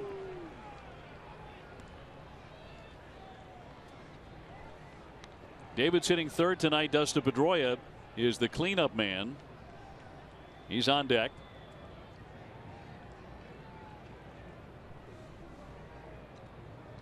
And a 1-2. You're not going to go in there, are you? And a base hit right through the hole the other way. Here comes Mookie Betts rounding third. He's in to score. Throw back to second base, and the Red Sox are on top 4-2. And David Ortiz drives in his 3rd run of the game with a base hit. Can you believe that they tried to trick him and come back inside? It just doesn't make any sense. Look at where they're set up. Now they're coming back inside to a guy that can absolutely hurt you. That ball ran across the plate, but that's an easily hittable pitch for David Ortiz. I mean, in that situation, you throw slider after slider after slider in the dirt off the plate and hope that he swings at one. Red Sox lead 4-2, 1st and 2nd. Dustin Pedroia trying to keep this going and add on some more against the top pitching staff in the American League. PD tonight is lined to short, grounded to second, and struck out. Show that pitch to you one more time. Just no real reason to be thinking about coming out over the middle or inside part of the plate. David was ready to hit, though. Sure. And an RBI as Pedroia takes one in there for a strike.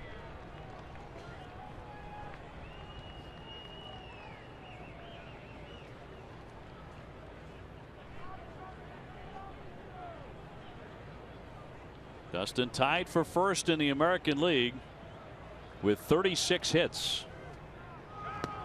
And he checks there.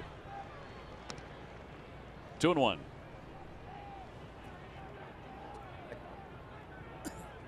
Red Sox are getting strong starting pitching tonight from Clay Buchholz. And now they're giving him a little bit of wiggle room. Well, there's no action in the bullpen out there, so you got to figure Clay's coming back out for the 7th. He's thrown 86 pitches in the game and has been brilliant since the first. Right to Rollins, and they're going to turn 2 to get out of the inning. So the Red Sox get 3 hits. They grab another run. Clay Buchholz now ahead 4-2 as he goes out for a 7th inning.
Well, Clay Buchholz has been very, very good here tonight, Steve. Rough first inning, but then after that, just outstanding. Attacking the strike zone like everyone likes him to do, getting big ground ball, double play balls, throwing strikes where he wants them. You can't say enough about the way he's pitched tonight. Some terrific curveballs. Let's go down to Guerin. Hey, thanks, Obi. I talked with pitching coach Carl Willis, who said they wanted Clay Buchholz to have more of an aggressive mindset. Willis said that Buchholz has an uncanny ability to manipulate a baseball to do different things in a more aggressive approach to allow him to utilize his stuff better. And guys, clearly he's been doing that tonight. Well, I'll say so. And in a clutch performance for him, with all the talk about how big this outing is for him and his standing in the rotation, I think Carl Willis has to be delighted with how aggressive he's been. And John Farrell as well. When you think about the fact that John Farrell is as diplomatic as any manager you'll ever see, came as close to you'll ever see him doing to calling a player out, saying we need him to be better. A little extra pressure sometimes will do you good. Obviously, Eduardo Rodriguez hanging around in the clubhouse might light a fire under you a little bit as well. Oh, great to see Eddie here. Here's Cabrera now. He is lined to center and grounded out 0 for 2. I do, however, think there will be a very short leash now into the 7th inning on Clay Buchholz out there. Well, in fact, Carson Smith has begun to warm up out there beyond the right field fence. Fouled back out of play. He made his Red Sox debut finally last night and was as advertised. He was outstanding. A very quick 1-2-3. John Farrell said he would prefer to stay away from Carson Smith tonight, but would use him. Won't use him more than 1 inning, however. The 2-1 to Cabrera. Got jammed and a topper to first base. Fair ball. That's a good pitch. Shaw will take it right to the base for the out. 1 away. And tonight, following Red Sox coverage on NESN Sports Today, hear from Celtics general manager Danny Ainge as the team is hosting some pre-draft workouts. Plus, Nick Cafardo joins us to discuss the latest PED suspensions in Major League Baseball. NESN Sports Today, presented by People's United Bank. See what know-how can do. was a good comeback at bat for Bucky right there, who got behind in the count 2-0. Made 2 quality pitches on the inner half. He's set down 8 straight is Laurie, who has walked twice. And this is a guy that typically Clay has no difficulty with. Laurie is 3 for 28 against him.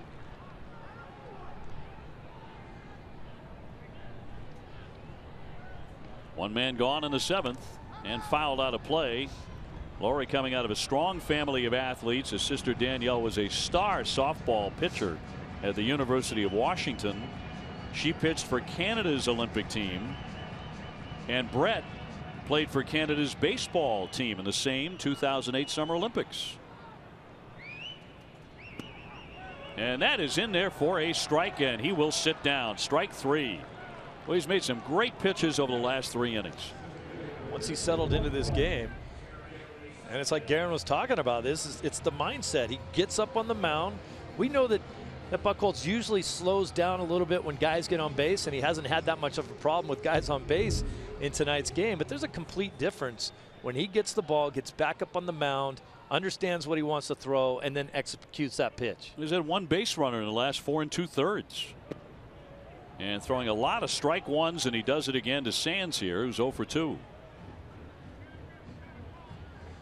Sands was a guy in this lineup that I thought might give Buchholz a little bit of trouble, but he has been abused with some of the at-bats that he's seen from Buchholz. Here's pitch number 99. 1 ball and 1 strike.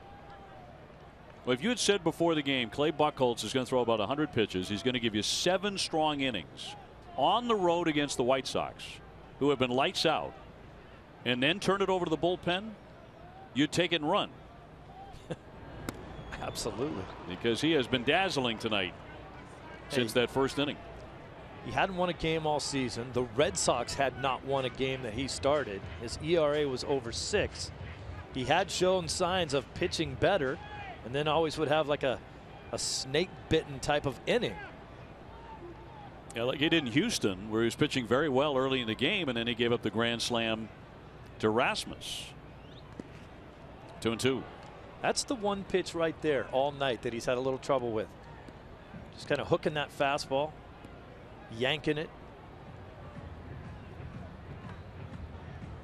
I'll take it though. It's about 5 bad pitches all night. I'll take the rest of what he's done.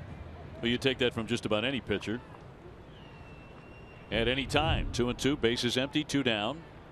Red Sox ahead 4-2. And oh man, he buried that over the inside part of the plate to strike him out. He gets him 1, 2, 3. He's done that each of the last 3 innings, and we'll see if he goes back out there for an 8th. End of 7. Red Sox lead at 4-2.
Well, it's a terrific sight here. Our game summary brought to you by Xfinity. The deep breath and now the congratulations and the hugs all around for Clay Buchholz.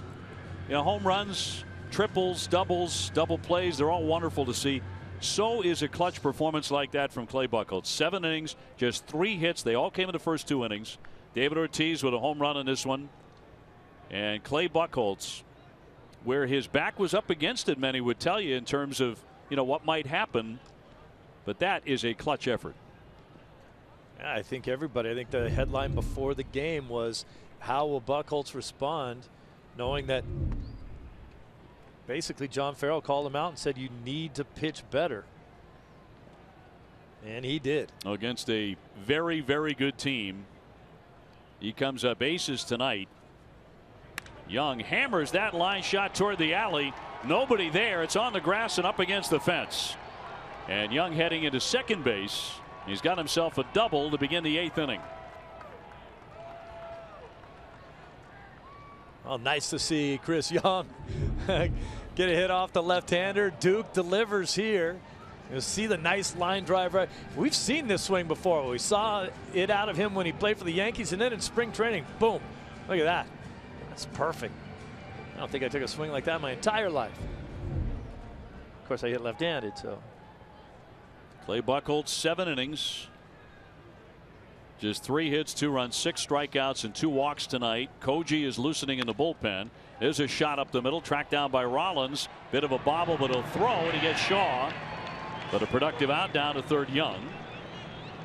As Koji gets ready to pitch the bottom of the 8th inning. I don't know if Duke actually caught a piece of that ball up the middle, or Shaw got a bad break, because when it hit the mound, it bounced to the left back towards Rollins, so that it was an easier play for him to make. So a chance for Rutledge to drive in his 3rd run of the season. The infield is in now for Chicago. Red Sox ahead 4-2. And the lefty Duke drills in a strike.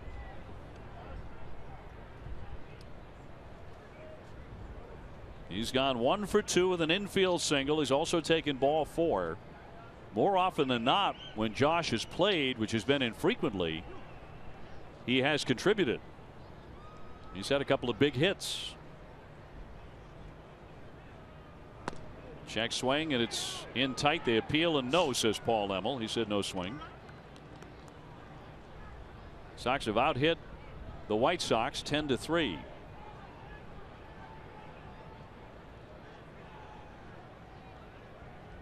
Runner at third base, 1 down in the 8th. The Red Sox looking to add on and grab a win here in the series. That was a tough breaking ball.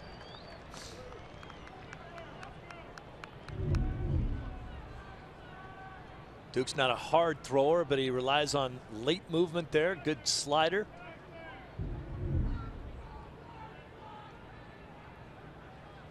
Chris Young 90 feet away. Got jammed, but that's up the middle for a base hit. That'll drive in another run. That's some good hitting there by Josh Rutledge. He really does seem to come through every time. He gives you a tough at bat. This is a mistake here. They tried to climb the ladder. They wanted to get him to swing through a fastball up. That ball's belt high, jams him a little bit, but he hit it in a good spot with the infield in. Trickles up the middle. Nothing but a knock and an RBI. His 3rd RBI of the season, and the Red Sox lead it 5-2. Here's Vasquez. He is 1 for 3 with a base hit, and fouls one out of play for a strike.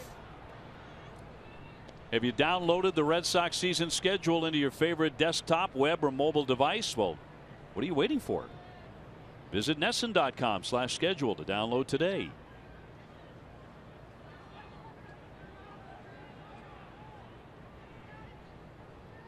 Duke with the 0-1 and a foul ball. The middle game of the series, Red Sox trying to grab a victory, and looking like with a win the Red Sox would get back into first place. The Yankees beating up on the Orioles tonight, and now the Sox with a 3-run lead. Torey Lovullo there talking it over with John Farrell.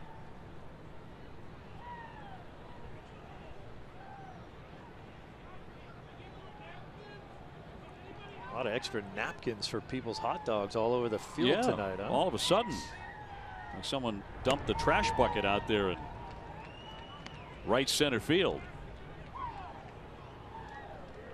You think these are all from the same guy? I hope not. Reminds me of the old days when they used to not care.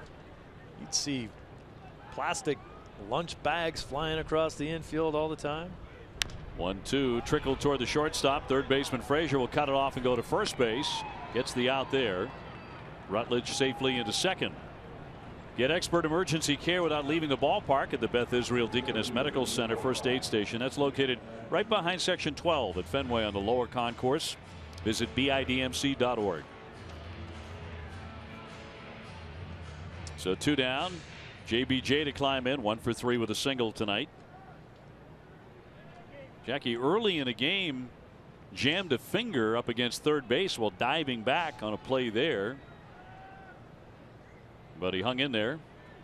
Got a little treatment, taped the finger.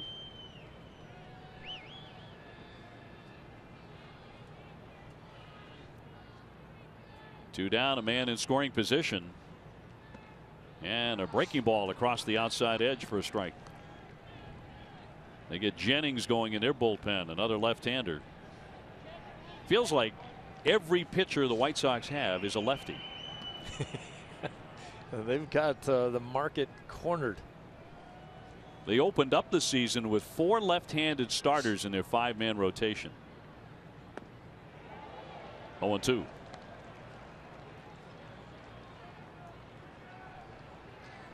Rutledge will get a huge lead at second base. They'll have no hesitation if Bradley puts the ball in play. Should be able to score on a base hit if the ball reaches the outfield. A ball and 2 strikes on Jackie.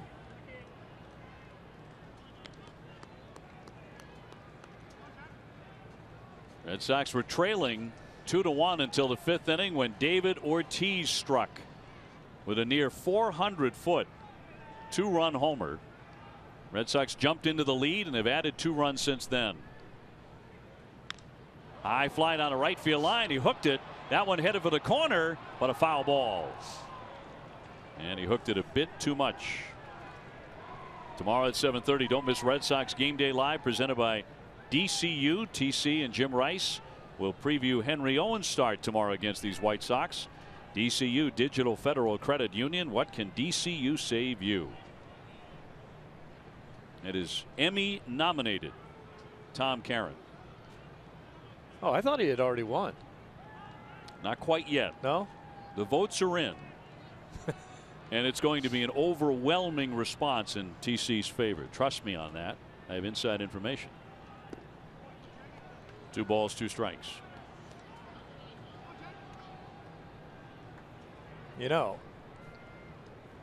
his acceptance speech isn't going to be nearly as overwhelming as the speech he's going to have to make if he doesn't win because you pumped it up so much. I have no fear. 3 balls and 2 strikes. That one just missed the outside edge.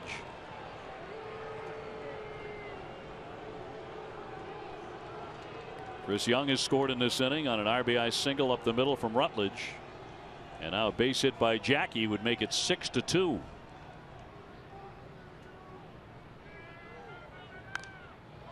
Popped up right around home plate. And Navarro will make that play to retire the side. But the Sox grab another run, and it is Koji time here in Chicago with the Sox in the lead over the White Sox 5-2.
Bottom half of the 8th inning here in Chicago, and time now for our poll question presented by People's United Bank. Steve, let's see what topics people can vote on to hear you talk about tonight on NESN Sports Today. Text your answer to 536-536. Message and data rates may apply. One message per vote. So David Ortiz's home run, the outing by Clay Buchholz, which I've got to believe is a runaway there, and Xander Bogaerts with another solid night with 3 hits. Well, I think there's a good chance that TC and Jim Rice will be talking about all 3 of those topics coming up in the postgame show. I would say the most important and most impressive would be Buchholz's outing tonight. Well, here's Koji coming on out of the bullpen. Yes, indeed. Clay Buchholz retired 16 of the last 17 White Sox that he faced, including the last 10 in succession. What a big lift he gave the Red Sox tonight in that rotation. Koji's 13th appearance, a .397 earned run average. He'll get 8, 9, and 1 in their order. That's Navarro, Jackson, and Eaton. Tell you what, I'm really happy about that extra run they tacked on there in the 8th with the Rutledge base hit. 5-2 now. Navarro is singled and grounded out to the shortstop. So far tonight, the Red Sox have outpitched the #1 pitching staff in the American League. Little flare toward right field, charging on Mookie, a dive, and he hangs on. What a tremendous play by Mookie Betts. Got that glove up, he kept it up, and he hauled it in for the first out. It almost looked like he hit the ground on his dive before he actually caught the ball. You could see him kind of sliding with this. Looked like his upper thigh actually hits the ground there even before he catches the ball. It's a fantastic play. It was a dying quail out there in shallow right center, and Mookie snatches it. A duck snort. Well said. Yeah. Well, I think you can only count that as a dying quail or a duck snort if it actually falls in for a hit, but it didn't. Here's Austin Jackson. He's hit into a double play and struck out 0 for 2. Again, just 3 hits all night for Chicago. And a 1-0 from Koji is flared foul. My 10-hit rule is in play. They have 11 hits. If you get 10, I think you should win. I like how you tout that rule, which has not been widely accepted in baseball. It is yours and yours alone. But look at it. Look at the effectiveness of it. Red Sox with 11 tonight. Pop to right field. A much easier play for Mookie here. Ooh. 2 down. A Saturday morning at 9 on Dining Playbook. Billy and Jenny try out a new sport, bubble soccer. Learn more what local spots to hit before, during, and after a Red Sox game. Don't miss Dining Playbook Saturday morning at 9 on NESN, driven by your New England Chevy dealers.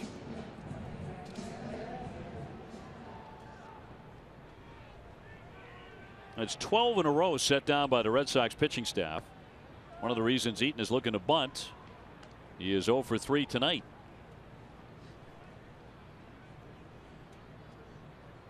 Being a guy with the threat of a bunt makes the infield move around, pulls guys out of position, makes it easier for you to get infield hits. In for a strike.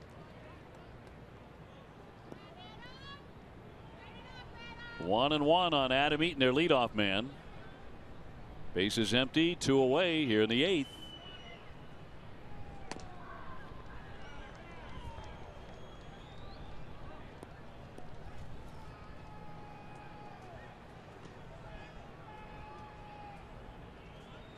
It's been a chilly night here in Chicago, but so far a really good night for the Red Sox. Outside for a ball. If you're just joining us, the big story coming in was Clay Buchholz and how would he pitch in a hugely important outing. And he pitched great. 7 innings, 2 runs, 6 strikeouts, 2 walks. And the Red Sox really needed that from Clay Buchholz. Popped up, back out of play. And coming off a loss last night here. And with Henry Owens, the youngster, on the mound tomorrow, the Clay Buchholz really pitched like a veteran and shut down Chicago. Got off to a bit of a rocky start, gave up a 2-run homer early.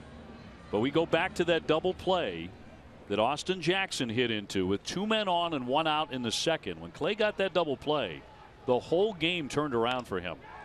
Line to left. Young will back up, still backing up, and makes the catch. So for Koji, a 1-2-3 8th inning. We go to the 9th. It'll be Betts, Bogarts, and Ortiz, with the Red Sox leading by 3 runs.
On NESN Plus, check out the women's Ivy League lacrosse semifinals beginning at 4 o'clock. Number 3 seed Cornell taking on number 2 Princeton.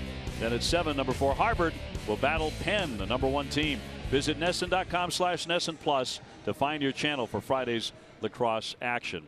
You know, one of the great things about watching Koji is after he gets the 3 outs, and anybody who had anything to do with the inning, he waits for them. He gives them high fives and handshakes and a giant smile.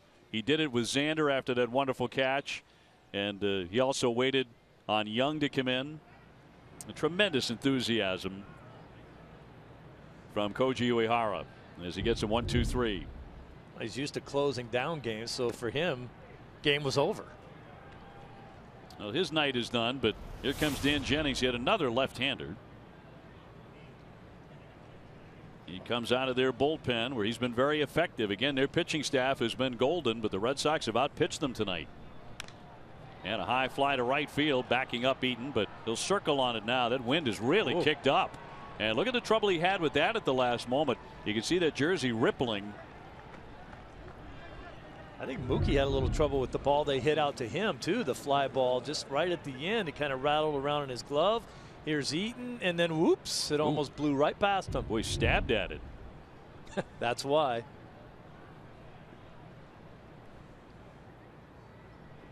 So a night in the Windy City. Here's Xander Bogaerts. He's looking for a 4-hit game right here. Red Sox ahead 5-2 in the 9th. Kimbrel has been loosening up in the bullpen. So looking to lock this one up. And a win would put the Red Sox back into first place because the Orioles got beat up by the Yankees. Try to hold up. That's a swing and a miss. That was 7-0 Yankees. That's a final. Even down no balls and 2 strikes here.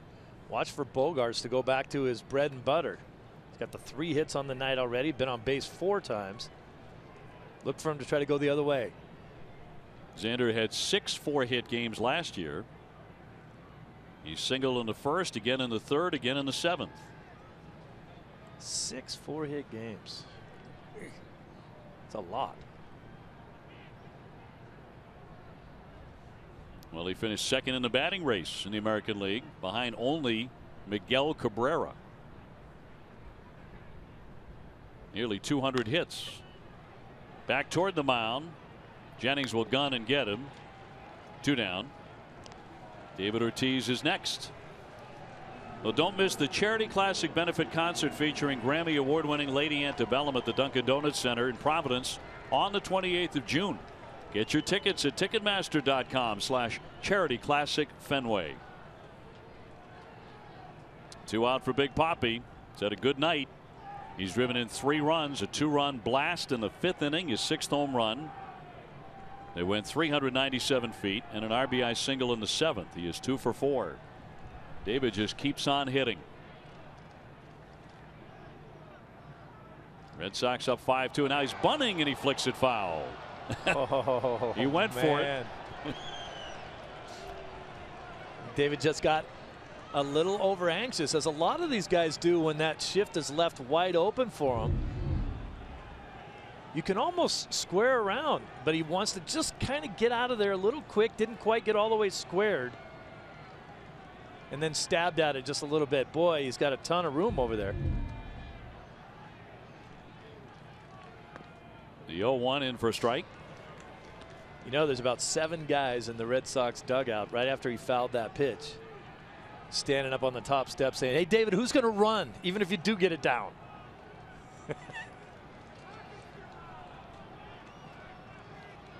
Here's the 0-2 pitch from Jennings. 1-2. How does he stay off of that? He has tremendous pitch recognition. That pitch is designed to swing at. We see guys do it all the time. Such a great eye. He's brilliant at staying off.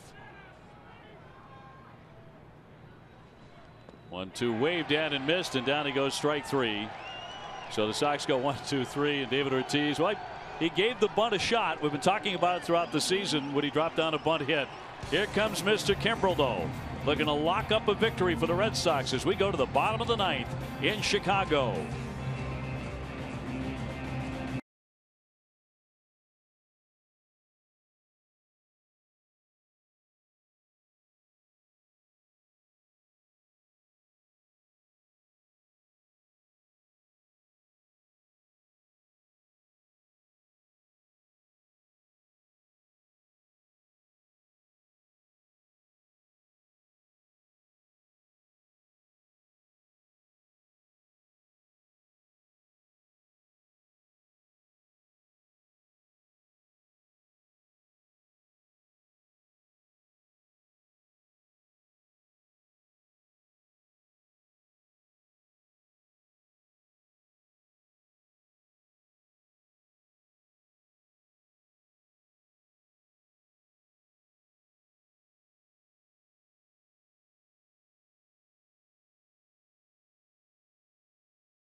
Hoping to be shaking hands with his team on the diamond in about 5 minutes, and he brings in Craig Kimbrel.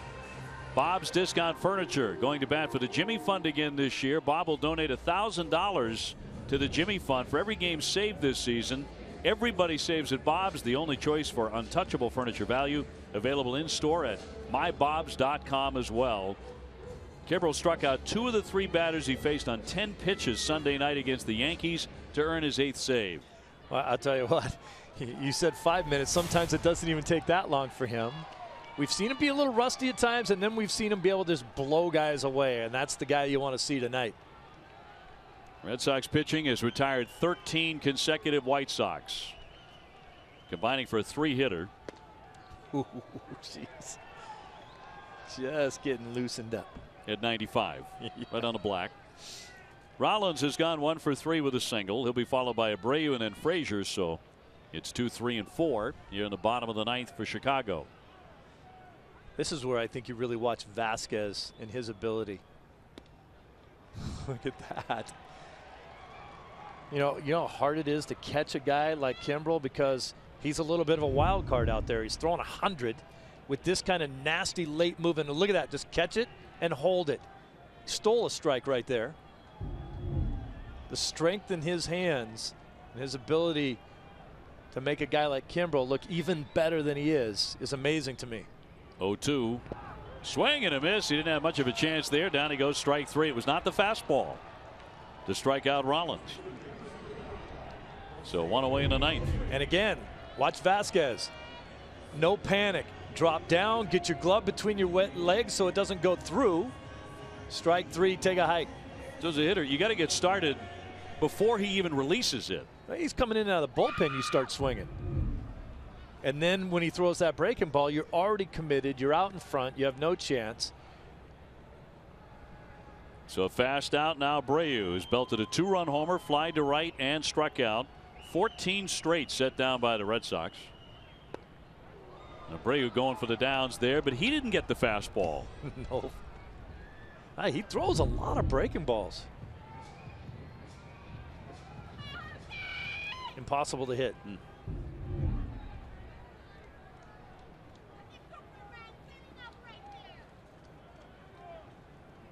One down, the base is empty here in the bottom of the 9th. Red Sox ahead 5-2. Back to the Heat at 98, but he missed. So 1 ball and 1 strike. I think Red Sox fans now, a month into the season, understand what Kimbrel does and who he is. When he misses, it's usually that fastball on the outer half that he yanks over there just a little bit more. See that, how he just gets it off the plate.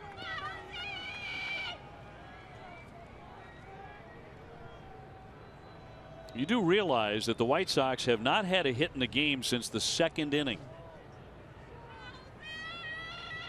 Clay Buchholz superb tonight.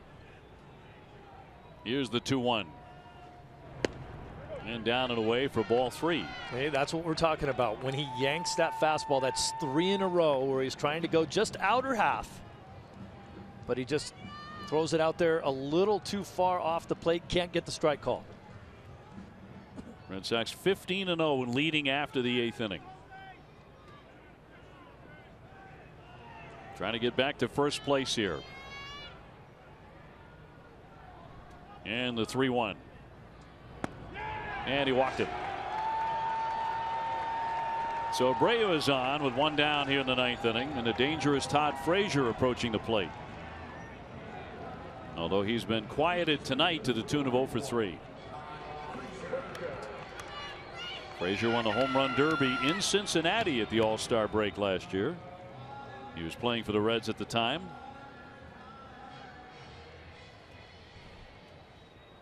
Here's the biggest reason why I was talking about that extra insurance run in the 8th that Rutledge drove in. Makes it a 3-run lead instead of a 2-run lead. You can make a little bit of mistake and get a guy on base. 96, but he came up empty for strike 1.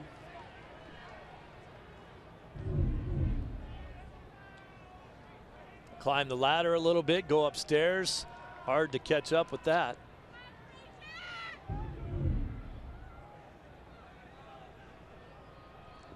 Here comes the 0-1 from Kimbrel. And he drops it, a breaking ball to make it 0-2.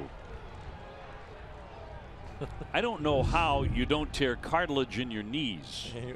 Watch that front knee trying to stop. It's meniscus these days. I realize. I can laugh up here because I don't have to try. The 0-2. And that one just missed, according to home plate umpire Timmons, but looked like a pretty good pitch. And that's exactly where Vasquez wanted it too. Throw it right up there. Get him to chase up there. It's not a strike, but it's exactly what he was trying to do. Let's put it this way, it wasn't a called strike. Yeah. 1-2, rattled toward Bogarts. He has it to Pedroia on to first, double play, and the Red Sox win it. And superior pitching tonight. That's a combined 3-hitter on a night where Clay Buchholz was tremendous. And boy, did John Farrell and the Red Sox need to see that, and he delivered. And the Red Sox beat the White Sox by a final score of 5-2. Buchholz and the bullpen just exceptional. And TC, that's how it gets done here tonight as the Red Sox are back in first place.